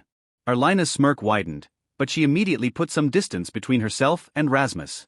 She pulled out an invitation letter from her purse and showed it to him. "I am behaving properly," Erlina responded as she offered the letter to Rasmus. Rasmus looked at the letter and noticed there was a seal on it, which meant it was from a noble. He took the letter and read the content, which was something he didn't expect. It was an invitation letter for a masquerade ball from Marquis Esteban in a few days, and he knew what Erlina was trying to do. "You want me to come with you to this masquerade ball?" Rasmus glanced at Erlina. "Why don't you come with Carrion? He should get an invite as well," he raised his brows. "Because I don't want to become with him," Erlina answered without hesitation. "I know you would love to see the nobles. I know you want to see which one you can use and avoid, am I right?" She chuckled softly with a smirk on her face. "Let's see if I can trust you enough to be a part of my plan," Rasmus said as he stood up. "Fair enough, but what about that?" Erlina nodded and then pointed at the letter in Rasmus's hand. "I'll come," Rasmus nodded and gave the letter back to Erlina. Rasmus looked at himself in the mirror and he found it weird to see himself having brown hair. It was Erlina's doing, and she was using walnut shells to dye his hair, which took a lot of time. He never thought it would be this tiring and time-consuming to dye hair since he never had one, not even back then when he was still Kairos. "Do you like it?" Erlina leaned against the dressing table, staring at Rasmus's brown hair. To be honest, You look more masculine with brown hair, she pointed out as she bit her lip. How long it will last? Rasmus asked as he turned his head back and forth to check his new hair color from different angles. 2 weeks, why? Arlina answered as she crossed her arms. This is perfect, Rasmus shook his head. He found this new look as an opportunity to fool Mercurius when he was going out to the sea again later. Thank you. I think I might need your skill from now on, he looked at Arlina with a faint smile. Of course. My job as a madam is to keep my dear patron satisfied, Arlina giggled softly with a gentle smile on her face. Now, it's time to buy you a few cravats, coats, and maybe greatcoats as well. Let's go, she offered her hand to Rasmus. Rasmus looked at Arlina's hand for a moment before he took her hand and got up from his chair. They both went to Arlina's favorite clothing store because she wanted to dress him up to her liking. Rasmus didn't mind and let her do what she wanted to do since he was her partner for the masquerade ball. After Arlina chose all the clothing and Rasmus paid for all of them, she took him to a mask maker. She was also the one who chose the design, and the base was made of silver.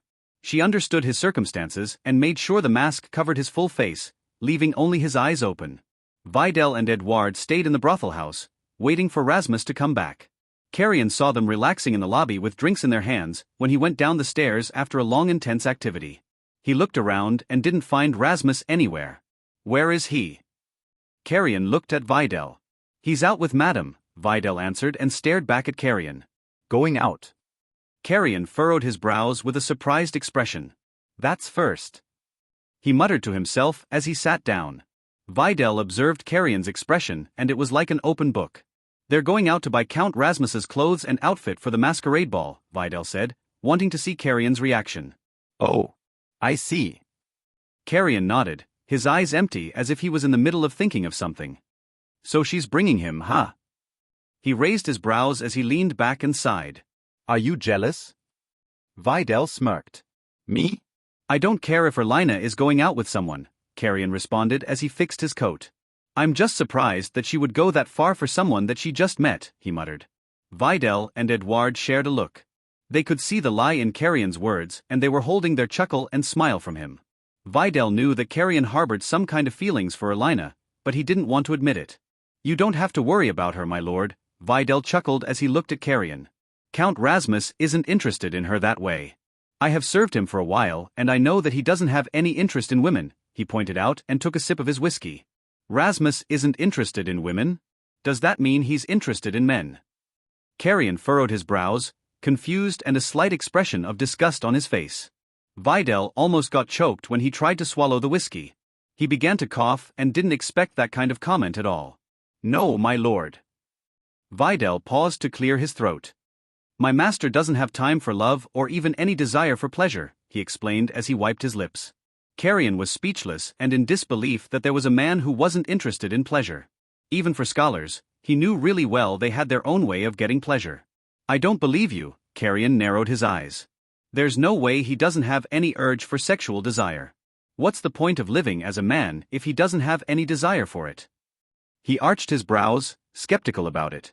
I'm not lying, my lord. My master doesn't have any sexual desire, Vidal answered with a serious expression as he shook his head. Although I've known Count Rasmus for a few months, I can say that he doesn't care about women, Edouard added as he nodded in agreement with Vidal's words. Vidal had seen Rasmus's past back when he was still Kairos. He knew everything about Rasmus including his love life. Kairos only had a lover once and it was when he was still young and that was it. Back when Vidal still had his powers, he kept reading Rasmus's head and there was not a single moment of him thinking about women or even dirty thoughts. The three of them continued to talk about Rasmus behind his back while enjoying their drink. They began to get closer as they shared laughter and moments without bothering about their status. Phew, that was a fun outing, Arlina sighed in satisfaction as she entered the brothel house with Rasmus. She raised her brow when she watched those three having casual conversations with a glass of whiskey in their hands. That's a sight that I've never seen before. Those three together? Rasmus asked with his hand in his trousers pocket. Yes, but Ryan specifically, Arlina nodded as she looked at Carrion. Ryan hates people in general and barely talks to anyone. This is the first time I see him with that smile on his face around people. Looks like he has found the right people to be around, she smiled softly at the sight. Looks like having you here does make our lives less boring, she looked at Rasmus with a playful smirk. Rasmus responded with a faint smile and then walked toward those three, wondering what they were talking about. Arlina tilted her head, watching Rasmus before she decided to follow him. Ah, here you are. Wait, what happened to your hair? Carrion looked up at Rasmus with a surprised expression. She dyed it because she wants me to be her partner in the ball. Rasmus tilted his head toward Arlina. I see. Anyway. Do you mind telling us why are you not interested in women? Carrion asked with his brows raised. You're not interested in women? Arlina asked as she looked at Rasmus with a shocked expression. Rasmus furrowed his brows, wondering where Carrion had gotten that information. He then glanced at Vidal and knew it was him who gave that false information. That's false, Rasmus shook his head. I do like women, thank you very much. It's just that I don't want to waste my time on them, not at the moment, he added as he sat down beside Vidal and took the glass from his hand. Vidal was taken aback when Rasmus took his glass. Oh yeah. Arlina sat beside Rasmus as she crossed her legs. Then when do you have the time to waste it on a woman? She raised her brows. You're pretty, madam. Rasmus paused to take a sip of the whiskey. But even if I want to waste my time with a woman, I would prefer women that are younger than me, he said with a smirk. Edouard and Carrion almost spat out their whiskey that was in their mouths. They both coughed to the point their faces turned red while Vidal laughed at Rasmus's answer. Excuse me? Arlina leaned back, pressing her hand on her chest. She was stunned by Rasmus's answer. I know I'm a year older than you, but do you have to say it like that? She was in disbelief. I know that I'm way past the age of marriage, but so are you and Ryan. Her eyes were cold when she stared at Rasmus. Then why don't you try it with him? Rasmus asked as he tilted his head toward Carrion. He knew that Carrion had feelings for her after the countless times he witnessed his banter with her. I don't like men who use most of their time for pleasures, Arlina answered as she sighed. They're the worst kind of men, she added. Well, people can't change of who they truly are, Rasmus nodded as he looked at Carrion. But they can try to better, he continued. I guess. Arlina looked away as she crossed her arms, her voice quiet and soft, almost like a whisper. Carrion, who heard that, immediately looked down and realized that Arlina had admitted that if he could change, she would give him an opportunity. He then felt someone elbow his side and it was Edouard with a slight nod. He couldn't hide his smile and nodded back at Edouard. Count, Madame Arlina's carriage has arrived. A servant said, bowing his head at Rasmus. Rasmus nodded as he looked at himself in the mirror in the new outfit that Arlina had picked for him. It was a black tailcoat with gold rose embroidery, and he wore a crimson-red one-shoulder cape over his left shoulder with the same golf embroidery. He looked down at his black slim-fit trousers and shiny black loafers. Count, this is the mask. A maid came in and offered the mask inside a box. Rasmus glanced at the full mask made of silver and porcelain with red lips. He carefully grabbed the mask and put it on, which fit perfectly on his face shape since it was custom-made. The maid began to tie it to his head neatly as he looked in the mirror, and all he could see was his grayish-blue eyes underneath the mask. Thank you, Rasmus looked at the maid, his voice muffled because of the mask. The maid smiled gently as she bowed her head before she left the room. Rasmus fixed his attire for one last time before he left his room and went outside. He looked at the shiny black carriage with black horses which looked so elegant. The coachman opened the door for him, and when he looked up, he saw Arlina was in a black flowy dress with a gap that revealed her left leg and a bit of her cleavage. Her pale white skin made her look so gorgeous in that dress. She wore a silver full mask that covered her face that matched him, but she had black feathers around it that gave her a mane of feathers. My, you look menacingly charming, Arlina offered her hand to Rasmus. And you're charmingly menacing, Rasmus responded as he took Arlina's hand and got into the carriage. What's the point of your compliment when you're not interested in me, Arlina said, her voice and eyes were cold. You really know how to make people have mixed feelings, don't you? Rasmus asked as he crossed his legs. Although Arlina couldn't see his face, she could tell that he was smiling beneath the mask. And whose fault is that? Arlina asked and crossed her arms. Rasmus could tell that she was smirking beneath the mask. Enough of that. There are things that I want you to remember, so listen to me carefully, she said as she pointed her folded fan at him. Rasmus nodded as he leaned back and stared into Arlina's eyes. First, I need you to keep me safe. Second, you listen to me and make sure you don't converse with people that I'll point out later. Third, don't make a scene or try to stand out. Fourth, never drink anything that the maids or servants serve. Lastly, don't ever approach or get too close to Marquis Esteban. Arlina stared into Rasmus's eyes with a serious expression. That's a lot of rules, Rasmus chuckled as he shook his head. But I don't mind that. I'll behave myself since I'm not planning to stand out in the first place. Good, now I want you to stay close to me for the rest of the evening. If you need information, just use me and I'll do the talking because they'll know me even with this mask, Erlina said as she leaned back and looked outside the window. Rasmus didn't expect Erlina willingly to be used by him. He didn't complain, but there was something about her that made him a bit suspicious. He wanted to confront her, but he knew that it wasn't his place to do so, and not to mention he already got himself a great opportunity to gain information by using her later. The journey took 2 hours since the ball was held in the capital city of Kruin. It was a long journey, but the views of the valleys, lakes and rivers were gorgeous. Once they entered the capital city, Rasmus began to wonder if the Wraith's organization existed here as well or not. Knowing Kruin was one of the territories that were used a lot during the Great Era, he believed a similar organization existed here. The chance of Marquis Esteban as a part of it was high. What a beautiful city! Rasmus muttered as he looked outside the window. The city was separated by small lakes and rivers, which was why it had so many bridges. The greenery of the city made it look so calming and comforting. The smell of the water and the soil reached into the carriage, and the sound of crickets, birds, and other bugs made it even better. Yeah, it is. Erlina hummed as she looked outside the other window. But this is nothing compared to the Autumn City, the most beautiful city in South Neva. She muttered. Rasmus had seen drawings and paintings in a book about Autumn City. The city was surrounded by gigantic trees, and the most unbelievable part was there was a tree called the Sacrosanct Tree which was as big and wide as a mountain, and they built buildings on it, including the palace. We are almost there, Erlina pointed out as she looked down at her dress, checking if there were wrinkles or not. Marquis Esteban's residence was bigger than a football stadium. The grandiose gate, fountains, and gardens surrounding the mansion screamed elegance, wealth, and power. His mansion stood tall in the center with wide and big stairs that led to the front door. How many people did he invite? Rasmus looked at dozens of carriages parked on the sides and at least 100 guests walking up the stairs toward the mansion. A lot. Erlina sighed as she fixed her hair. We are still early, so there will be more guests coming, she pointed out. As soon as their carriage stopped, the coachman opened the door for them. Rasmus walked out of the carriage and offered his hand to Erlina. Her elegant and inappropriate appearance made all the guests know who she was. There were a few hostile gazes toward her, and all of them were from female guests.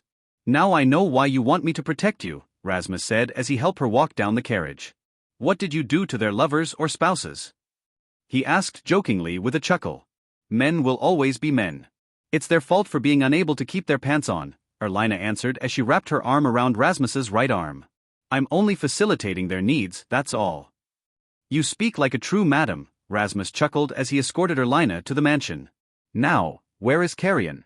He should be here already since he went ahead first. He looked around at the guests.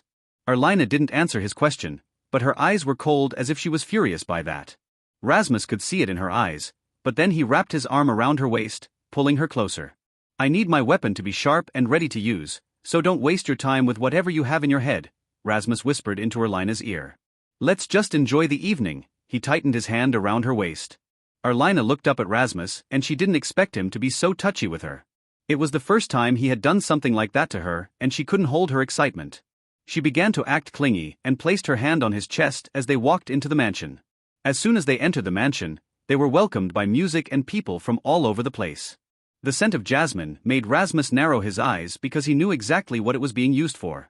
Now you know why Ryan is acting like that now, don't you? Erlina asked as she looked at the guests being touchy and showing arousal. This is nothing compared to the secret party they have deep in his mansion. What kind of party? Rasmus looked down at Erlina. Erlina then walked toward a quiet area in the mansion, still wrapping her arm around his. Drugs, sex, and things that I don't want to say with my mouth, Erlina answered as she clenched her fists. They're the worst of the worst people I have met. At that moment Rasmus realized that Carrion had become addicted to pleasure and alcohol because of this. Seeing that Erlina knew this place, which meant she had been invited to this party often, and that included Carrion. Seeing how much she was angry and cared about Carrion at the same time, it was enough that she didn't want him to walk the wrong path. Oh, you guys are finally here, I have been waiting for you too, a familiar voice could be heard from behind them. Erlina turned around with her eyes wide open in disbelief when she saw Carrion. You're here? You're not going in there? Erlina asked in a cold tone. Her gaze was sharp and cold toward Carrion. No, I have decided that I want to change, Carrion answered as he shook his head. I'm done running away, I want to be someone better, he said and looked at Rasmus. Rasmus stared into Carrion's eyes and gave him a nod of approval. Erlina's eyes softened and lit up a bit when she heard it. Carrion could tell she was smiling beneath the mask, and he responded with a gentle smile and nodded to her. The three of them sat on the couch and watched the other guests enjoy their wine and champagne. Rasmus was warned to not drink anything that the maids or servants served. He had just heard from Erlina that Esteban was a physician and an alchemist who drugged and made everyone taste his creations without them knowing. As a republican country, nobles didn't hold more power than others. But because of Esteban's influence, land power and wealth, he became one of the ministers of Cruin. He was a strong individual because not only did he get full support from all the nobles, the common folks also loved him because of his so-called drugs. He's trying to make this nation into his own empire, Rasmus said, and watched the guests begin to lose control of their thoughts and bodies. Turning his peers into addicts, controlling them using drugs. Yeah, and every brothel house in this city, they all use similar drugs into their drinks and incense with similar effects. This city, this nation, everyone will soon fall if this man is left alone. Erlina nodded in agreement. He used people's low points as his way in to introduce them to drugs. He's making people depend on him, she added, and then looked at Carrion. Carrion looked down, and unlike Rasmus and Erlina, he only wore a mask that covered the top half of his face. He looked ashamed and worthless to fall into the temptation and used it to escape from reality. This has been happening for how long? Rasmus looked at Erlina and Carrion. 3 years, Carrion answered as he sat straight and rested his elbows on his thighs. It was thanks to the Vivelda and the Urian companies. They're the ones who brought the ingredients to make the drugs. They also taught him about it, he added as he sighed. Rasmus raised his brows and found out that the ones who were responsible for Esteban's actions were those two. It was another reason why he had to get rid of those 2 companies from Cruin or even from South Neva. He despised people who fell for desires, especially people who got addicted to drugs because they couldn't be controlled and only brought problems. It's time to work, Erlina. Rasmus stared into Erlina's eyes with a serious gaze. Erlina nodded and slowly rose from the couch as she fixed her dress. Carrion furrowed his brows with a confused look when he saw Rasmus and Erlina getting up from the couch. Work. Carrion looked up at them. He noticed how Rasmus had wrapped his arm around Erlina's hip. Yes, work. Erlina looked down at Carrion. My dear patron wants to use me to gain information from these people, she answered as she wrapped her arm around Rasmus's waist. I can help with that, Carrion said as he got up. What do you need? He looked at Rasmus with a serious expression and a cold gaze. Rasmus could see the jealousy in Carrion's eyes, but he ignored it. He wanted to make Carrion's jealousy the fuel for Carrion to change and become someone useful. He knew that Erlina would be the best way to make Carrion into someone that he needed. Anything will be fine, as long as they're useful, Rasmus answered coldly, his gaze met with Carrion's.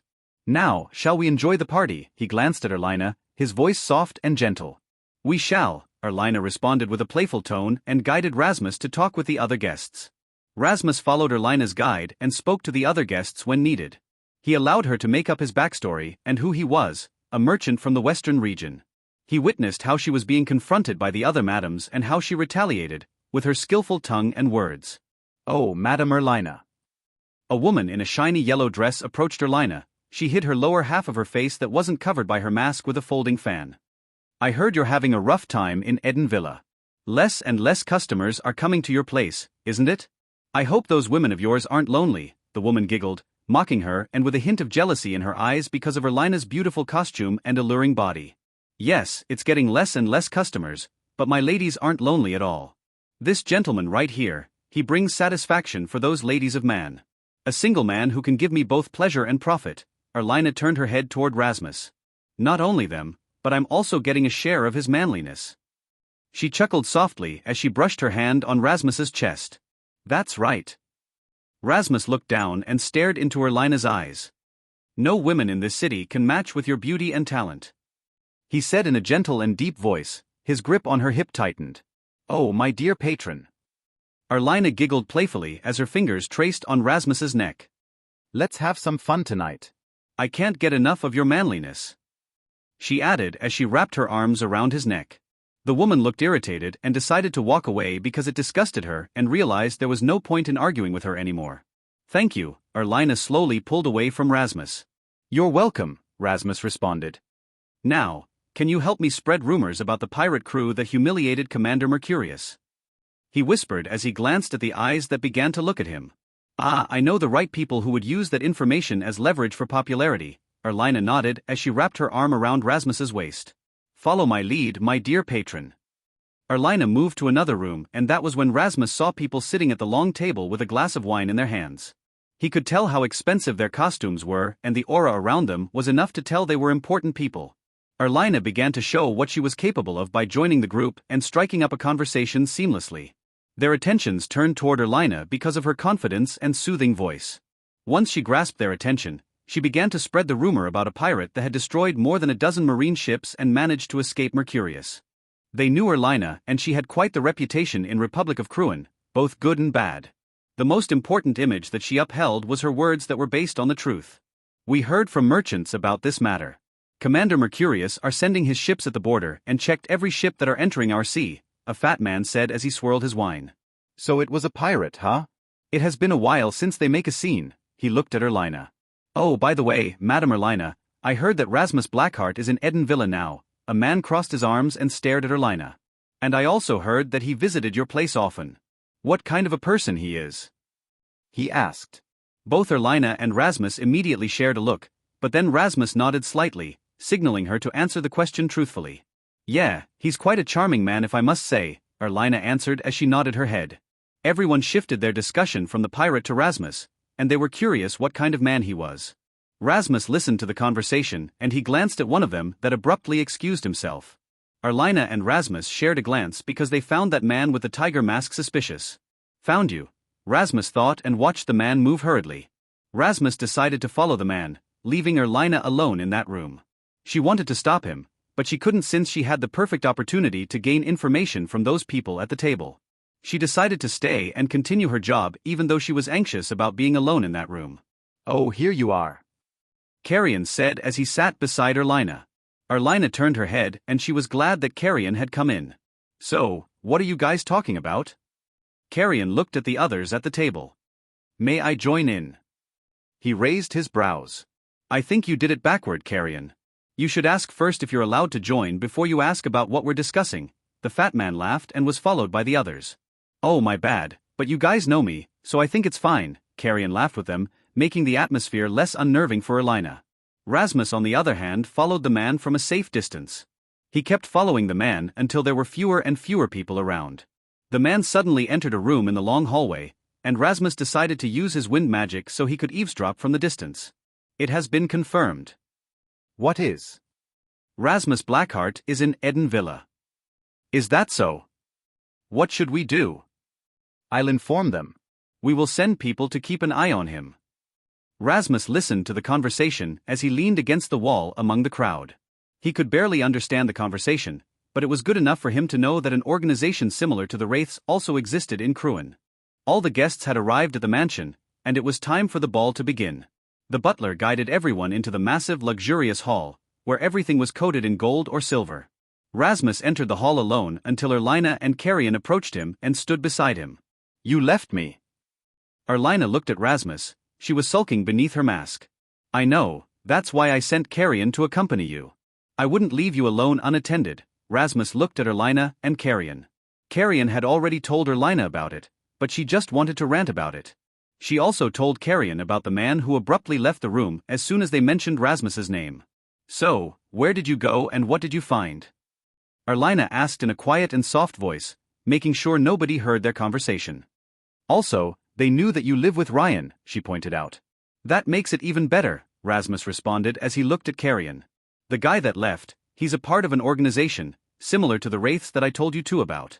So there's a chance that they will approach Carrion soon and will either use him to get me or use him as a scapegoat, he explained as he watched the guests go to their own groups in the hall. Carrion raised his brows and realized he had been dragged into Rasmus's problem. He didn't want to be a part of it, and after he heard about the organization that had something to do with murder. Erlina looked at him and she could tell that he was anxious about it. She gently placed her hand on his back and caressed it slowly. Don't worry, they're planning to keep an eye out for now, so they won't do anything to me or you yet. I'm not going to let someone like you die unless you deserve it, Rasmus said and looked at Carrion. That's assuring, in a weird way. Carrion raised his brows as he sighed deeply. The light in the hall became dim and everyone went quiet as their focus turned toward the door in front of them.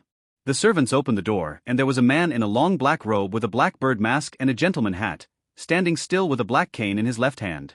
His wife stood beside him in a beautiful colorful dress and a blue bird mask, making her look like a peacock. Everyone began to give them applause for his amazing costume. The man of the evening is finally here, Erlina muttered as she stared at Esteban. Carrion, let's forget about the bet we made, Rasmus said as he observed Esteban. Huh? Seriously? Carrion looked at Rasmus with his brows furrowed. There must be a catch, so what is it? Let them use you and tell me everything you get from them, Rasmus answered and glanced at Carrion. They won't suspect you a thing, and you can pretend that you don't like me. You can tell them the reason for my visit to gain their trust as well, he added. Okay, is that all? Carrion crossed his arms. Sell me out if you have to, but not my plan. I'll play along with your fake scheme against me, I can handle myself, Rasmus answered with confidence. Be as believable as possible, but you must be careful because I don't know how dangerous these people are, he warned as he put his hand on Carrion's shoulder. Are you sure? I can handle myself, but what about you? Carrion glanced at Rasmus's hand on his shoulder. I'm sure, Rasmus nodded and looked at Esteban who was going to give his speech. The hall became quiet as Esteban and his wife walked to the center of the hall. Everyone's eyes were focused on their beautiful costumes as they waited for them to speak.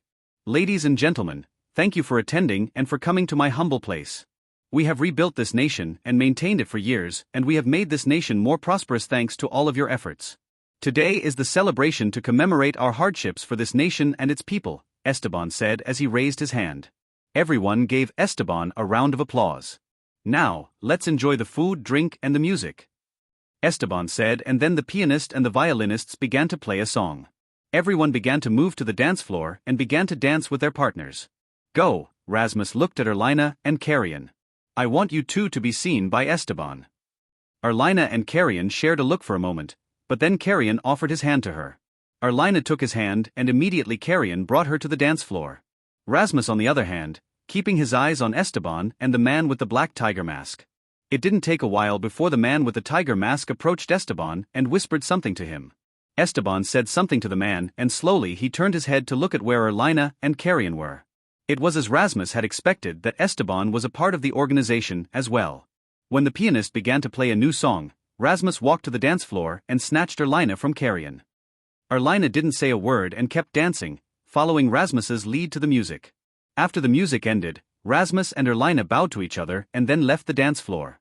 They both looked around and they didn't find Carrion anywhere, and they couldn't find the man with the tiger mask as well. They assumed that Carrion was brought somewhere to where the rest of them were. The rumors that Erlina had spread had reached everyone's ears and began to discuss it. They were worried that the issue would affect the goods and increase the price again. They had noticed the issue with the pricing of food and clothing in the market because of Vivelda and Urian companies that monopolized the market. They also heard about the other companies that had given up on trading and shipping because of those two and decided to sell their businesses. The rumors created a chain reaction and everyone began to show concern about how bad the situation had become. They began to think about if they should make a new port, but they knew it wouldn't change anything because sooner or later those two companies would monopolize that place again. Did you expect this to happen? Erlina asked as she looked around at the other guests. All I did just give them a little push and everything will pour naturally, Rasmus answered. Now that I think about it, we can use my new identity as the new competitor in the trading and shipping business, he pointed out as he looked at Erlina. Aren't you an opportunist, my dear patron? Erlina's eyes were smiling. Shall we? She wrapped her arm around Rasmus's arm. We shall, Rasmus nodded. Erlina walked around the hall and tried to hint to the guests that her partner who was a rich merchant from the western region planned to compete in the port. Her words made Rasmus the center of attention, and he used his knowledge of the western region to convince them. One thing that he and Erlina agreed on was to not reveal his name, making everyone curious.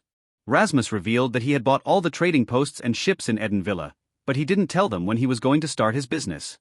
He made sure everyone knew about his business and intentions first to gain a little influence. After they were done spreading the rumors, they decided to leave the hall and find a couch to sit on. That was entertaining, Erlina chuckled softly as she removed her mask. And it's getting hot in there as well. She sighed. Rasmus offered her his handkerchief and used wind magic to cool her down. She hummed and smiled widely when the chill wind brushed her face as she grabbed the handkerchief and began to wipe off the sweat. Thank you, Erlina said as she wiped her face. You're welcome, Rasmus nodded and looked at his surroundings, and there was nobody around them. There was only silence, but a comfortable one. They could hear the sound of crickets and owls outside the mansion, especially the chill magic wind that made Erlina sleepy. She leaned her head on Rasmus's shoulder to rest from the lively party. She couldn't hold the heaviness of her eyes and decided to close it for a moment. Rasmus looked down at her for a moment before he let her rest and sat still. He was about to rest his eyes as well, but then he heard footsteps from the distance. He wondered who it was until he saw it was Carrion who was looking around. "Oh, you guys are here," Carrion said as he massaged his head. "Is she sleeping?" He looked at Erlina, who seemed peaceful, on Rasmus's shoulder. "Yes, she's exhausted from spreading rumors," Rasmus answered quietly. "Why don't we call it a day and leave?" Yeah. Carrion nodded as he massaged his nose bridge. "Let's do that," he muttered. Rasmus could see Carrion's red eyes and noticed that Carrion might have been affected by something. He didn't ask about it as he carefully lifted Erlina and carried her in his arms. Carrion was watching with a blank expression. "I would let you carry her if you're not in that state, Carrion," Rasmus said as he looked at Carrion with a serious expression. "I can carry her." Carrion cleared his throat and squeezed his face to sober up. "I'm ready." He shook his head and offered his arms toward Rasmus. Rasmus approached Carrion and let him carry Erlina in his arms. He carefully removed his arms after Carrion held her tightly in his arms. "Let's head back," Rasmus said as he led the way to the entrance. The three of them ended up using Erlina's carriage while Carrion's carriage was following from behind. Erlina didn't wake up from all the process, and it convinced Carrion that she was indeed exhausted. He was also exhausted, but he didn't want to sleep because Erlina was sleeping on his lap. "How did it go?" Rasmus looked at Carrion, who was staring blankly at the night sky. "I told them about your reason for visiting Eden Villa, and once they found out that you were sent by my brother, Garrett, they immediately tried to support me," Carrion answered as he yawned and rested his cheek on his fist. "They were trying to dig for information about you, they wanted everything," he added. "And what did you tell them?" Rasmus looked at Erlina sleeping so soundly across him. "I told them that you're rich and good at magic because my brother is funding you and the fact that he's your friend and always makes contact. I had to make a lie and make sure they couldn't just use me as they wished. I need leverage, and I came up with that lie to protect myself so they wouldn't dare touch me," Carrion answered as he looked down at Erlina's sleeping face for the first time. Rasmus was impressed with Carrion's capability of lying and setting a secure spot for himself. He would do the same thing if he was in Carrion's shoes. With that being said, Carrion made them rethink their plan to eliminate him and support Carrion because he was also an Earnwind, a valuable ally. "Do you know who they are?" Rasmus looked at Carrion with a serious expression. "No, not yet. I'm pretending that I'm not interested in what they're doing and make sure that I'm just a good-for-nothing second son," Carrion answered as he shook his head. He was so eager to caress Erlina's cheek, but he held back. "They will try to convince me soon because they won't let this chance slip by to gain support from an Earnwind," he pointed out. "Yes, I agree." Rasmus hummed as he looked outside the window and removed his mask. "So, what made you in that state?" He glanced at Carrion's face with his red eyes. "Incense. I don't know what they used on that thing, but it gave me a headache," Carrion answered as he sighed. "If I stayed there any longer, I don't know what would happen to me." Rasmus thought about the incense and there would be so many drugs and things with a headache as the side effects.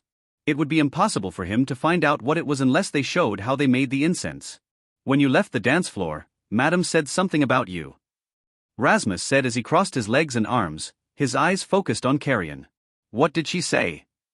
Carrion was curious and anxious by how Rasmus stared at him. "She's worried about you. She's afraid that you will lose control of yourself again and become like your usual self if you do this," Rasmus answered as he looked at Erlina. "She cares about you, Carrion. Just like how you care for her, but she couldn't show it," he added. "She's worried about me?" Carrion was shocked, his eyes were wide open and suddenly he didn't feel sleepy anymore. "She cares about me," he muttered and looked down at Erlina. "She wants to believe in you, Carrion, but she doubts herself and she doubts you as well." Rasmus leaned back and made himself comfortable. "Now what will you do with this information?" He raised his brows and stared into Carrion's eyes. Carrion clenched his fists as he kept staring at Erlina's face. He felt something within him that he had long forgotten, a purpose and a dream. At that moment, he felt like he could do anything without fail because of the euphoria feeling within him. "I'll prove to her that I can do it and that I'm not the same Carrion that she knew," Carrion said with a serious expression as he lifted his head and stared at Rasmus. Carrion thought that Rasmus would give him a proud smile or a smug smirk to mock him, but all he saw was a cold stare and expression. He felt as if he had just made the wrong answer and was judged heavily to the point that Rasmus was disappointed.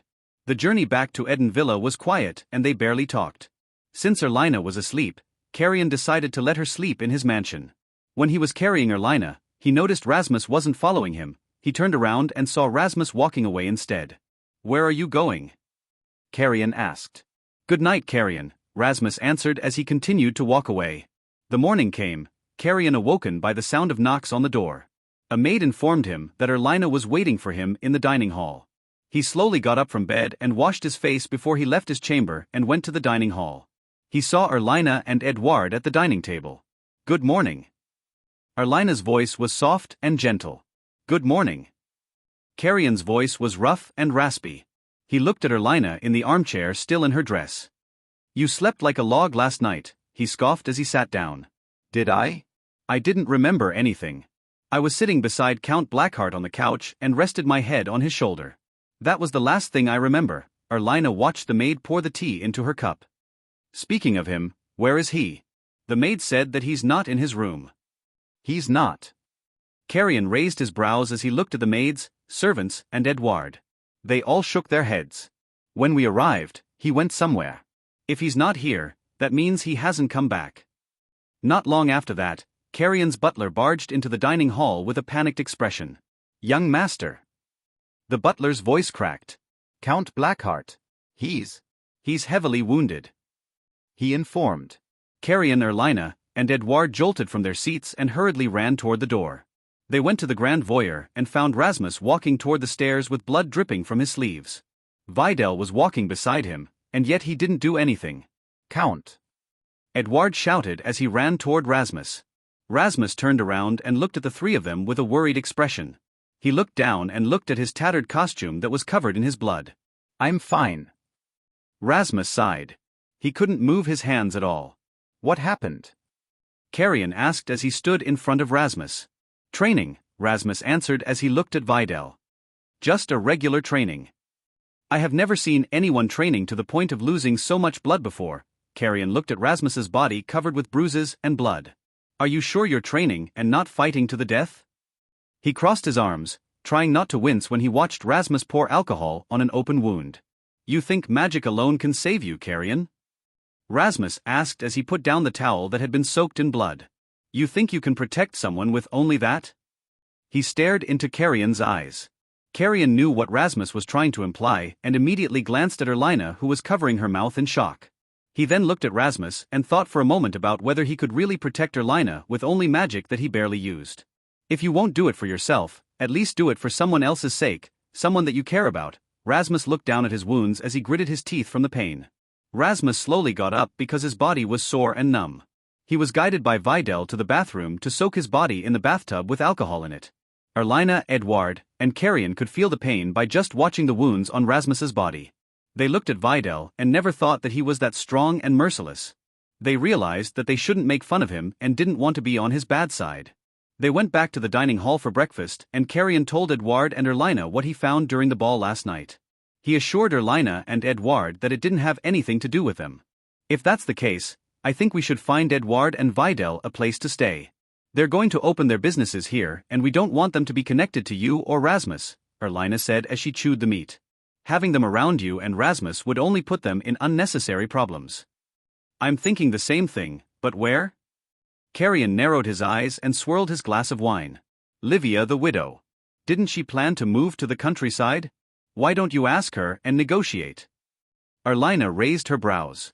"I don't know how much money Rasmus has, but I think Livia would sell her place if the price is right," she added. Carrion hummed and nodded as he sipped his wine. He then called his butler and ordered him to visit Livia and ask her if she wanted to sell her house. Once they had their meal, Rasmus entered the dining hall with bandages that covered his arms. Everyone looked at him with pity, but they didn't say anything about it and told him about their plan of placing Edouard and Vidal in a different place. "That's perfect," Rasmus nodded in agreement. "The sooner the better." "Good, because I have sent my butler to visit Livia. We just need to wait." Carrion nodded and wiped his mouth with a napkin. "By the way, Count, I have been thinking of what you said to me earlier. I want to train with you." He looked at Rasmus with a serious expression. "I know you would," Rasmus smiled as he drank his tea. "I'll give you the warm-ups to train your body first." Carrion nodded with understanding. The butler came back and informed them that Livia didn't want to sell her house. The butler then asked her if she would rent it, and the answer was she would. Without giving it a second thought, Rasmus asked Erlina and Carrion to deal with the price of the rent. Vidal and Edouard joined them as well and pretended to be important people. Rasmus stayed in the mansion because he didn't want anyone to notice that he dyed his hair. It would blow up his cover if those people found out that it was him who came to the ball with Erlina. He was badly injured as well and didn't want to go outside until he was completely healed and his hair turned white again. It's done. Carrion came back with Edouard and Vidal. They will start living there tomorrow, he added. Then starting tomorrow, you two have to make yourself known to everyone, especially merchants. You two will act as partners of the wealthy merchant from West Neva. If anyone asks who it is, tell them that the merchant wants to be anonymous, Rasmus explained as he looked at Edouard and Vidal. If we want to look like proper rich merchants, we need to dress up like one, no? Vidal raised his brows and stared at Rasmus. Rasmus pulled off his ring and tossed it to Vidal. Bring Erlina with you. She knows how to make you look good. Vidal looked at the ring and nodded. He then signaled to Edouard to follow him. They both went to the brothel house since Erlina didn't come back with them to the mansion again. Now, let's head to the backyard. I want to see you train and how much you can endure it, Rasmus said as he stood up. Right. Carrion nodded and followed Rasmus to the backyard. A week flew by like in the blink of an eye, and Rasmus had been recovering from his injuries while training Carrion's body. Rasmus didn't expect that Carrion was weaker than Aurelia and Monica in terms of endurance and stamina. He was so disappointed and punished him with more and more training. Vidal and Edouard had been busy making themselves known to the people and merchants in the city. They hadn't revealed their intentions yet because Rasmus wanted to reveal it the day that he started the trading and shipping business. With Erlina's help, those two became well known and most of the ladies fell for Vidal's charm, while the merchants liked to converse with Edouard. Everyone had their own role to play and Carrion hadn't visited the brothel since then because he wanted to prove to Erlina that he had changed. But it made him frustrated because he couldn't see her at all. There's no training today, you can do whatever you want, Rasmus said as he massaged his left wrist after he removed the bandages. Really? Thank God. Carrion was blessed as he collapsed to the couch. My body is still sore and I haven't thought of drinking or even sex. He muttered as he massaged his arm. Because I made you train excessively, making you lose a lot of testosterone in the process. It's a good sign that you really pushed yourself to your limit, Rasmus answered as he stretched his shoulders. Let's visit Erlina. She might miss you, he glanced at Carrion with a smirk on his face. Carrion scoffed and shook his head, but rather than denying it, he got up from the couch and fixed his attire. Yeah, let's have a drink. I kind of want to drink now, Carrion said as he grabbed his coat. Rasmus looked at himself in the mirror and his hair had turned white again, faster than he thought. He then left the mansion with Carrion, but then he was shocked when he saw someone in the distance. Carrion noticed that Rasmus had stopped walking. He raised his brows and looked at Rasmus's surprised expression. He slowly walked back to where Rasmus stood still and tilted his head to look at Rasmus's rare expression. What's wrong? Carrion looked at Rasmus with a confused look. Wait here for a moment. Rasmus said under his breath and hurriedly crossed the street. Carrion watched Rasmus walk toward the sidewalk and approached an old woman with a young woman beside her and a mysterious tall person in a coat that covered their faces. He didn't know what was going on, but he wanted to know why Rasmus looked so surprised, which was something that he had never seen before. Great Sage. Rasmus called from behind. What are you doing here? He asked with his eyes narrowed, still in disbelief that he looked at Lenin and Novia in front of him in Eden Villa. Lenin and Novia turned around when they heard Rasmus's voice. The mysterious person slowly turned their bodies around and Rasmus could see a glimpse of her pale skin and red lips underneath the hood. Count Blackheart, there's someone that wants to see you, Lenin looked at the person beside her. Can we talk somewhere private? She asked with a serious expression and looked around. Rasmus could see in Lenin's eyes that she had been through something that took a toll on her mind. Of course, follow me, Rasmus nodded. Carrion was introduced by Rasmus to Lenin and Novia. He was stunned and speechless when he was in the presence of the great sage. He immediately bowed his head to show his respect, and it was also clear he was afraid that Lenin would tell Garrett about him and how he lived his whole life. So you're living with Garrett's younger brother. This is unexpected, Lenin glanced at Rasmus, realizing there was some kind of scheme that Rasmus had made with Garrett. No wonder Garrett knew where you are, she pointed out. Rasmus only responded with an empty smile, knowing how sharp Lenin was, and didn't want to feed her anything. Please, great sage. Carrion pointed at his mansion. They walked to the mansion, and Rasmus kept observing the mysterious person who was walking beside him. He knew that it was a woman based on her body, but he had never seen any women who were as tall as her. He was tall for an average man, but she was taller than him, which made him unable to stop observing her. As soon as they were inside the mansion, Carrion brought them to the parlor. He knew that Lennon wanted to have a private conversation with Rasmus, so he excused himself and went to the brothel house to tell the others about it. I see that you have quite used a lot of the funds already. Lennon stared at the ring on Rasmus's finger. Rasmus looked at the ring and he was amazed that she could tell how much money he had in the ring. He wondered if it was because she could see the mana around the ring or if it was something else. I used it on something important, Rasmus answered as he nodded. So, who's the woman, great sage? He asked as he stared at the woman in a robe with her face hidden under the hood. The woman slowly pushed the hood off her head, and Rasmus's chest clenched and his whole body shivered when he saw Eris. For a moment he thought she was her mother, but after he looked at her for another second, she was nothing like his mother. I didn't expect her to be an Orpheus, Rasmus said as his eyes met with Eris. That's not the only thing that will surprise you, Count. Lennon looked at Eris with a serious expression. Her name was Aristoria, just like your mother, she revealed and looked at Rasmus. Rasmus's eyes flinched and his heart was being squeezed again. It was as if the real Rasmus was still inside him and he was screaming at him and forcing him to remember the day of the execution. He had a headache and it was the first time he felt this way. The trauma that he thought he had controlled came to the surface again and haunted him. Eris narrowed her eyes when she noticed Rasmus's behavior, but she didn't say a word and kept observing him. How did you meet her? And what's going on? Rasmus glanced at Lennon as he tried to calm himself down. That's why I asked to converse in privacy, Count, Lennon answered with a serious expression. Lennon began to explain what happened when she received letters from the Angelus family and the Sancticus family. She explained it in detail when she met Sonia, an Orpheus, and the powerful figures in Neva that gathered in the north. She revealed the prophecies that both the Angelus and the Sancticus believed in about the third saint, the false prophet. Rasmus listened to the gruesome things that Lennon and the others experienced beyond the Black Cliffs. He didn't know anything about the corrupted and the things that were beyond the Black Cliffs. He was intrigued by it to the point his heart was racing the whole time when Lennon told her story. When Lennon told of their encounter with Eris, Rasmus glanced at her when he found out she killed Templars like it was nothing with a single swing of her sword. It was just like her mother, so strong that nobody could stop her. He noticed that Eris never showed any expression, just like his mother, that it was a bit unnerving to see an Orpheus in front of him. So the masked beings, the third Saint Germain, and the powerful being that controlled them. You were powerless in their presence. Rasmus looked at Lennon and Novia. They both nodded and looked a bit ashamed of themselves. The powerful being offered us a choice. They let us leave without harming us or try to win an impossible fight.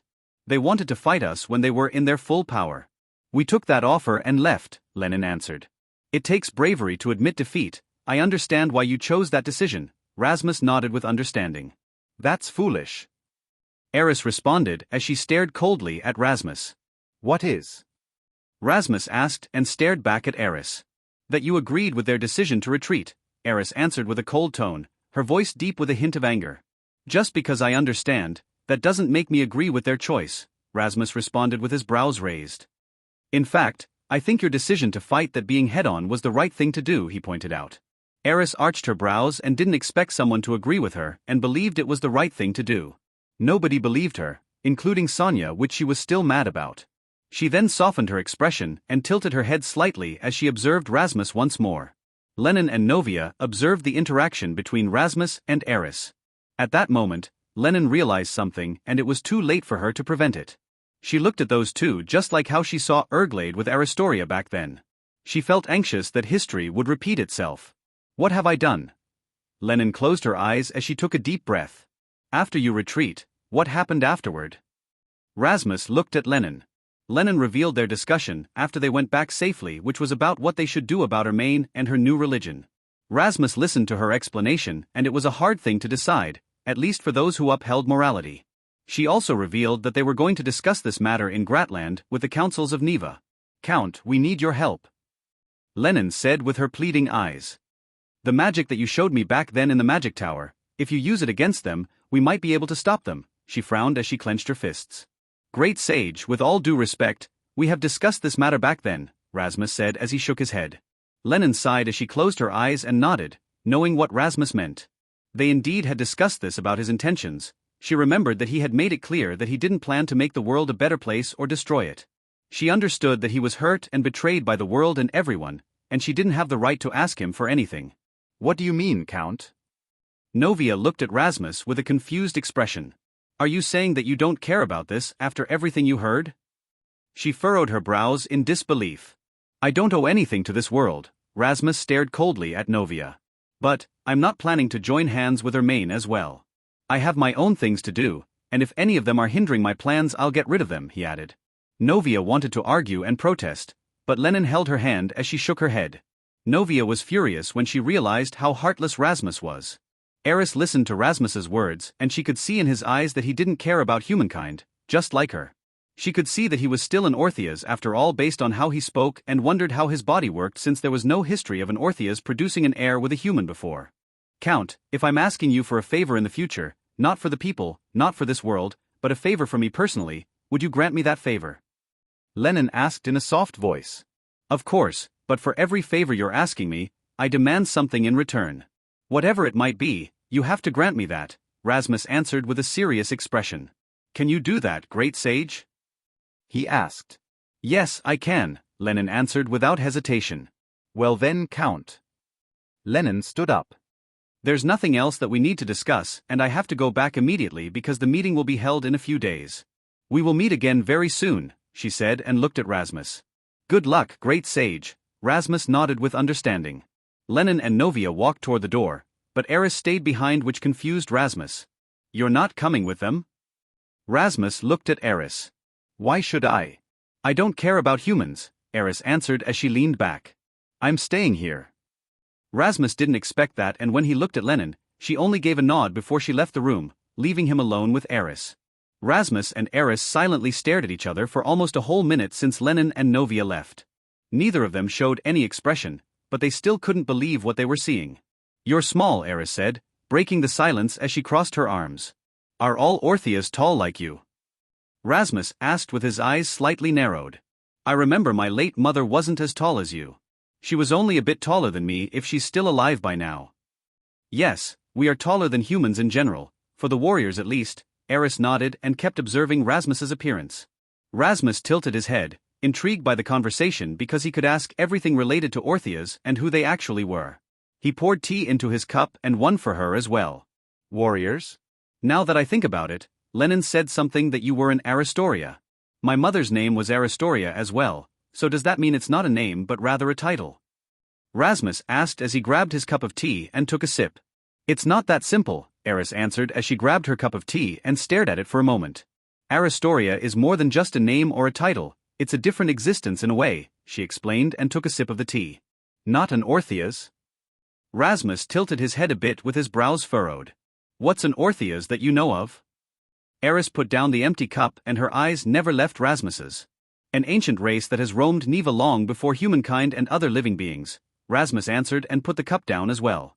It was said that Orpheus are as old as dragons themselves, he added. Yes, we can be called ancient, but we are not a race. And yes, we are as old as dragons themselves, Eris answered as she made herself comfortable on the couch. We don't reproduce like humans or other living beings, and that eliminates the criteria as a race. You can call us an anomaly or an entity, she explained. Rasmus raised his brows as he crossed his arms. He had never felt so confused by an explanation before.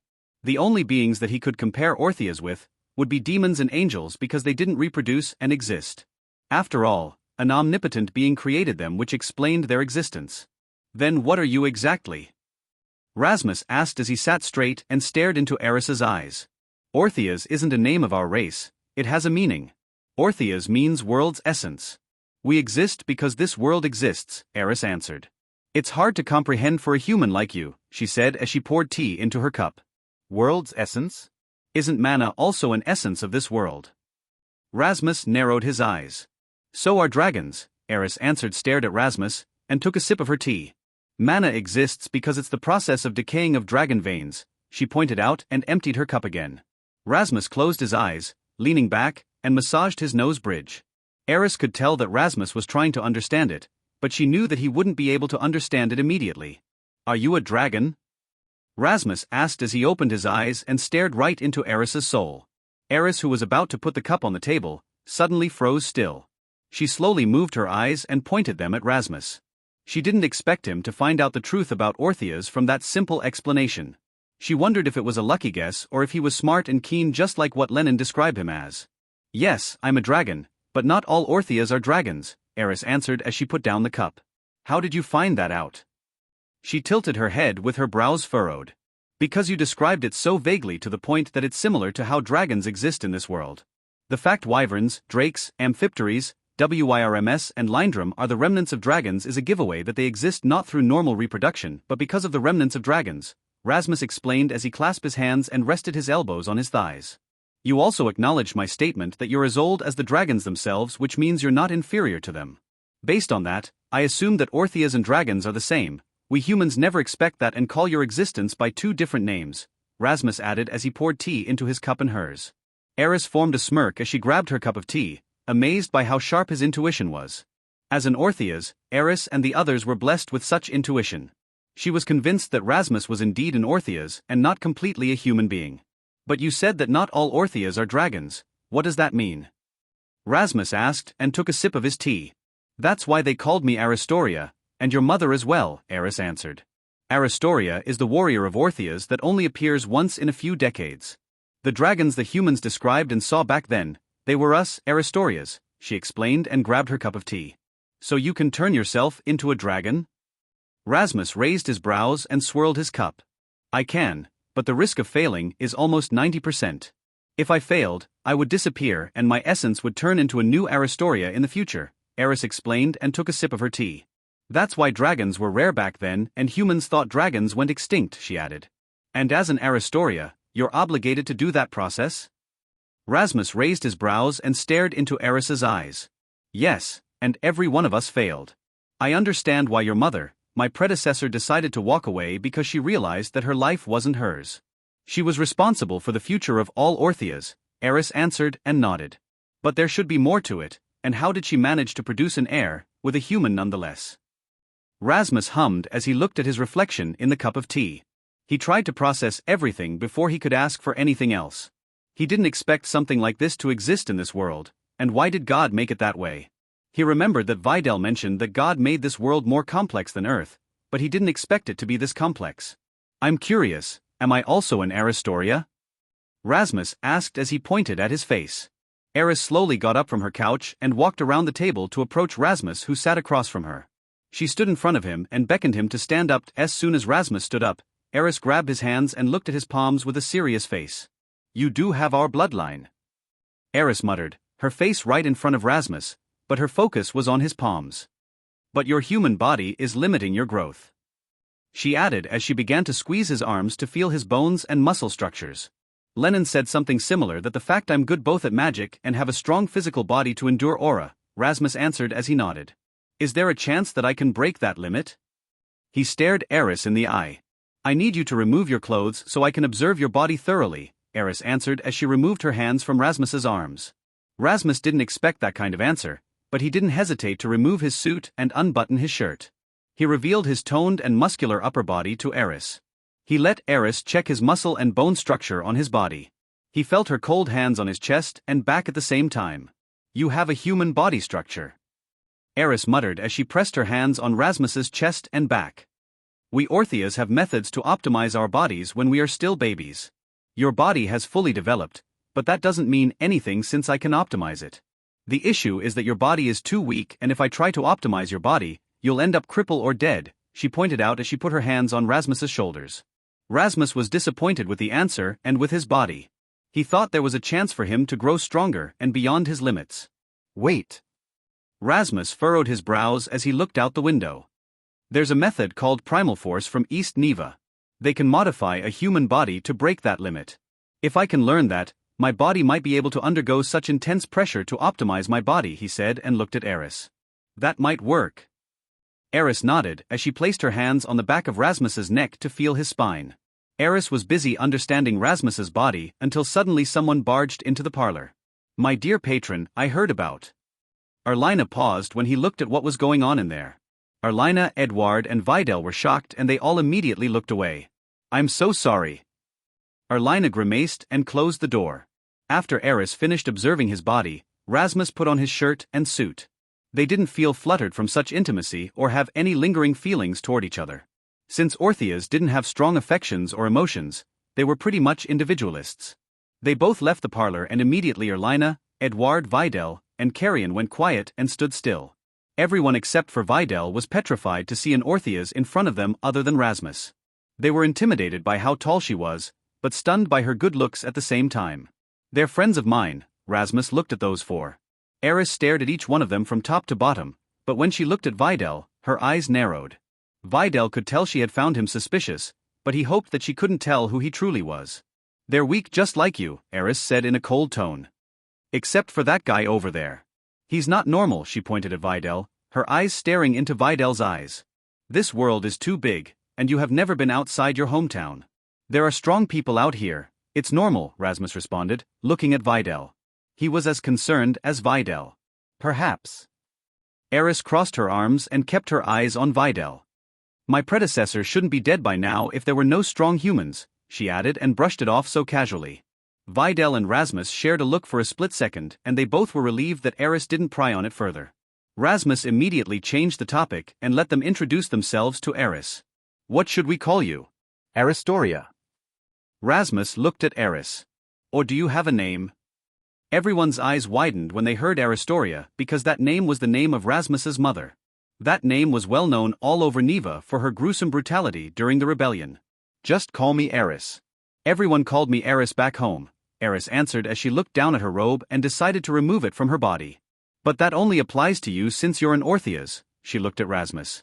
"These humans don't deserve my attention," she added and coldly stared at Edouard, Carrion, Videl, and Erlina. They were surprised and didn't expect Eris to be so hateful toward humans. They didn't know the story behind Eris's hostility, both from the history of Orpheus and what happened back then beyond the Black Cliffs. Knowing that she didn't want anything from them, they decided to distance themselves from her. Rasmus realized that having Eris around would be troublesome and beneficial at the same time. He found her interest was in him and his existence for being half human and half Orpheus. He wondered how long she would stay by his side. "Eris will be staying here if you don't mind, Carrion. Would that be okay since this is your place?" Rasmus looked at Carrion with his brows raised. Carrion glanced at Eris and she was staring at him with disgust. He had never been stared at like that by anyone, and it was a bit uncomfortable and unnerving. "Yeah, sure. "We have plenty of rooms for her to stay," Carrion answered as he nodded with understanding. "I can prepare the room beside yours if you're fine with it," he suggested. "That's fine by me," Rasmus nodded as he looked at Eris. Carrion nodded and ordered the maids to prepare Eris's room. Have you eaten?" Rasmus asked. Eris glanced at Rasmus and shook her head. "Let's get you something to eat," Rasmus said as he walked toward the dining hall. Eris tilted her head slightly because as an Orpheus and Aristoria, she didn't require something like eating, drinking, or even sleeping. She decided to follow Rasmus since she didn't mind filling her stomach with food. The others decided to follow them because they were still curious about Eris and for what reason she decided to stay with Rasmus. Rasmus sat in the armchair, but then he noticed Eris sat in the armchair beside him. "What?" Eris stared at Rasmus with a cold gaze. "It's nothing," Rasmus shook his head. Everyone decided to eat something light and enjoy a glass of wine. They waited for Rasmus to tell them what was going on. He could feel their gazes and decided to tell them what was going on, including what was happening out there in North Neva. "You're joking, right?" Erlina asked with a shaky voice, scared and anxious by the existence of the third saint and the powerful evil being. "So as we speak, the prominent figures all over Neva will be gathering in Gratlin with the councils of Neva."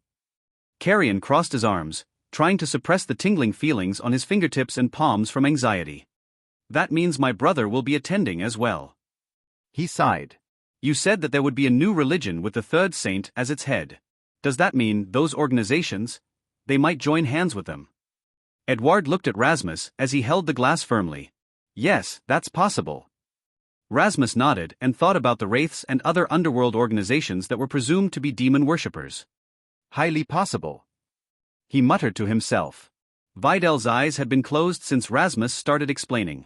His intuition was right when he felt a familiar presence when they both arrived at Eden Villa.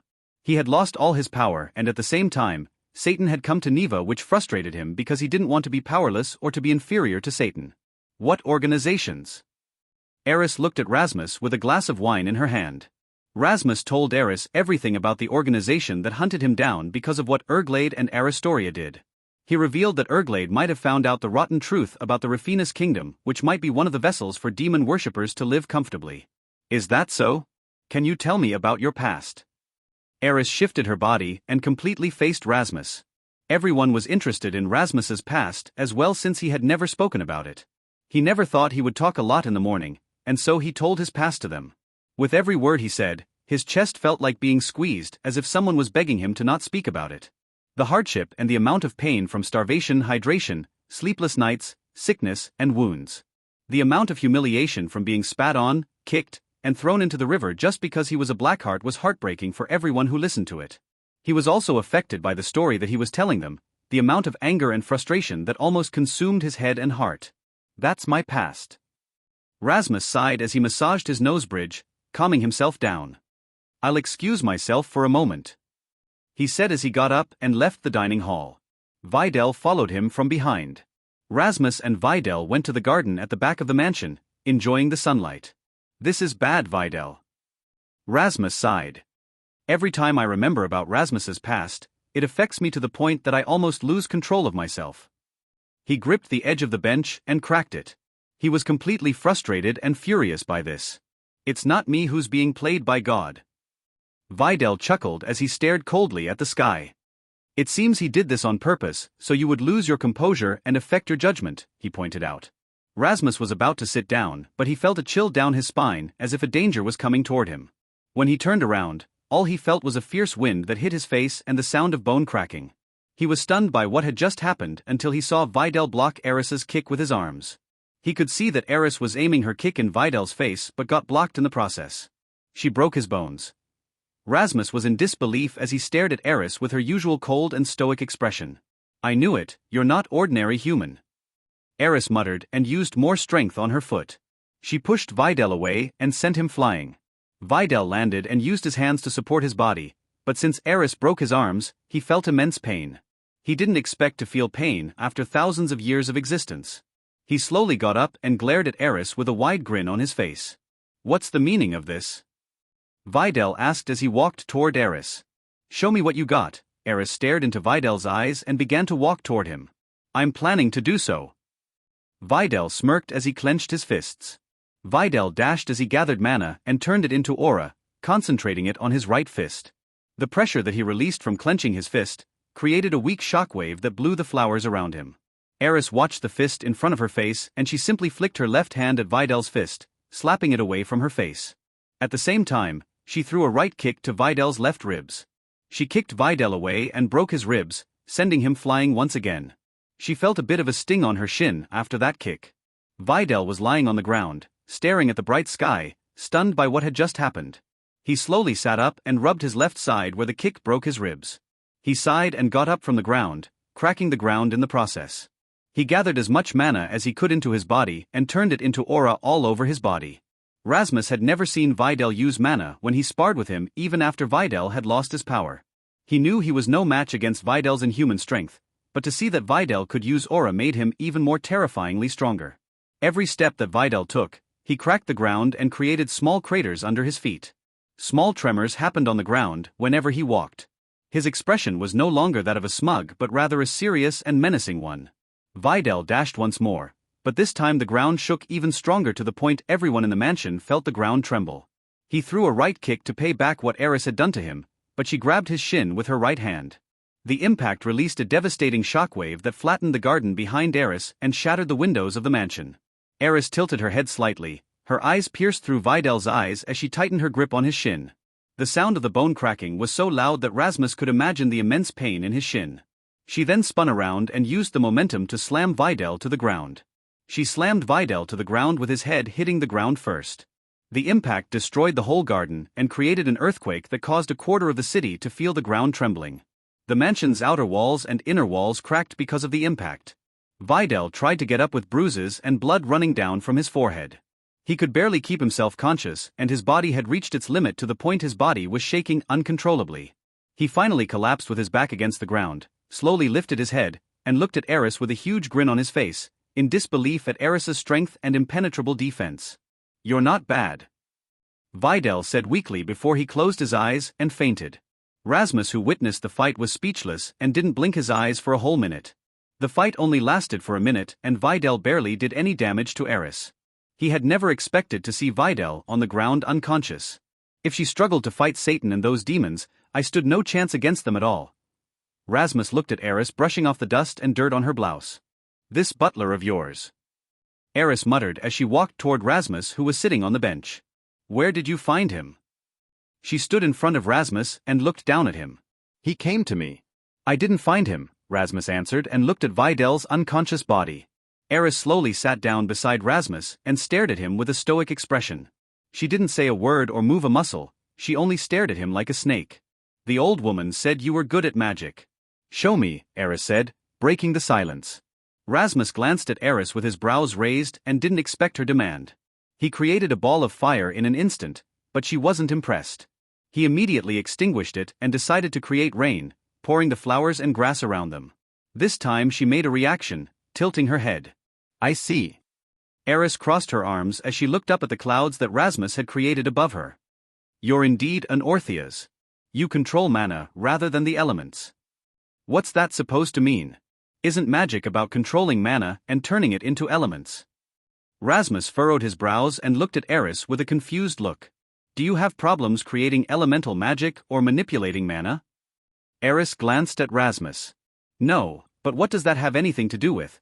Rasmus stopped in the middle of his sentence when he remembered that not everyone could control all elements. Everyone tended to have a strong affiliate with certain elements and weak with the rest. Rasmus thought for a moment if it was because of his knowledge of science and vivid imagination of natural phenomena that made him a capable mage. He remembered when he taught the children and their parents back in Hergel village about magic, but none of them could do it like he did. Is it purely because of my knowledge, or is it because of my bloodline? Rasmus rubbed his chin and thought about it.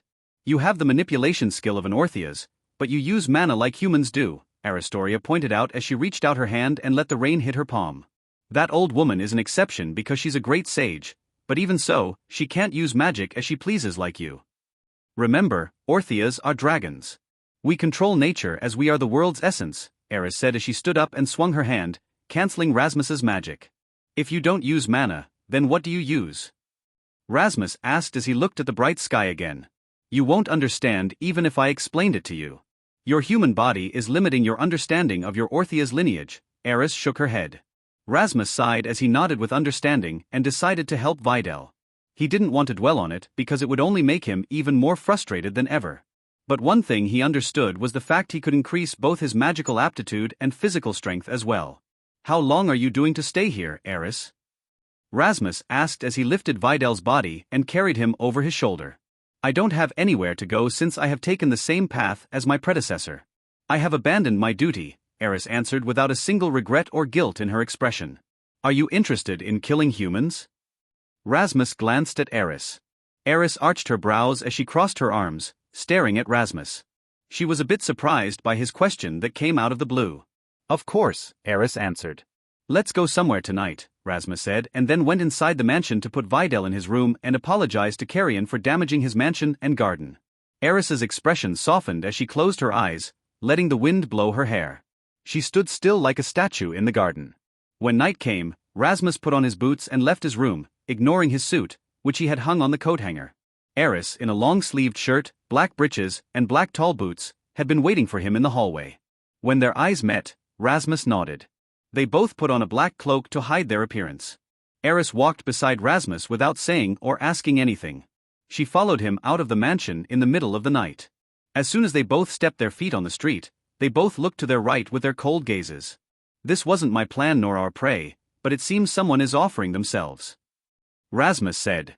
Eris walked toward the presence that she felt in the distance.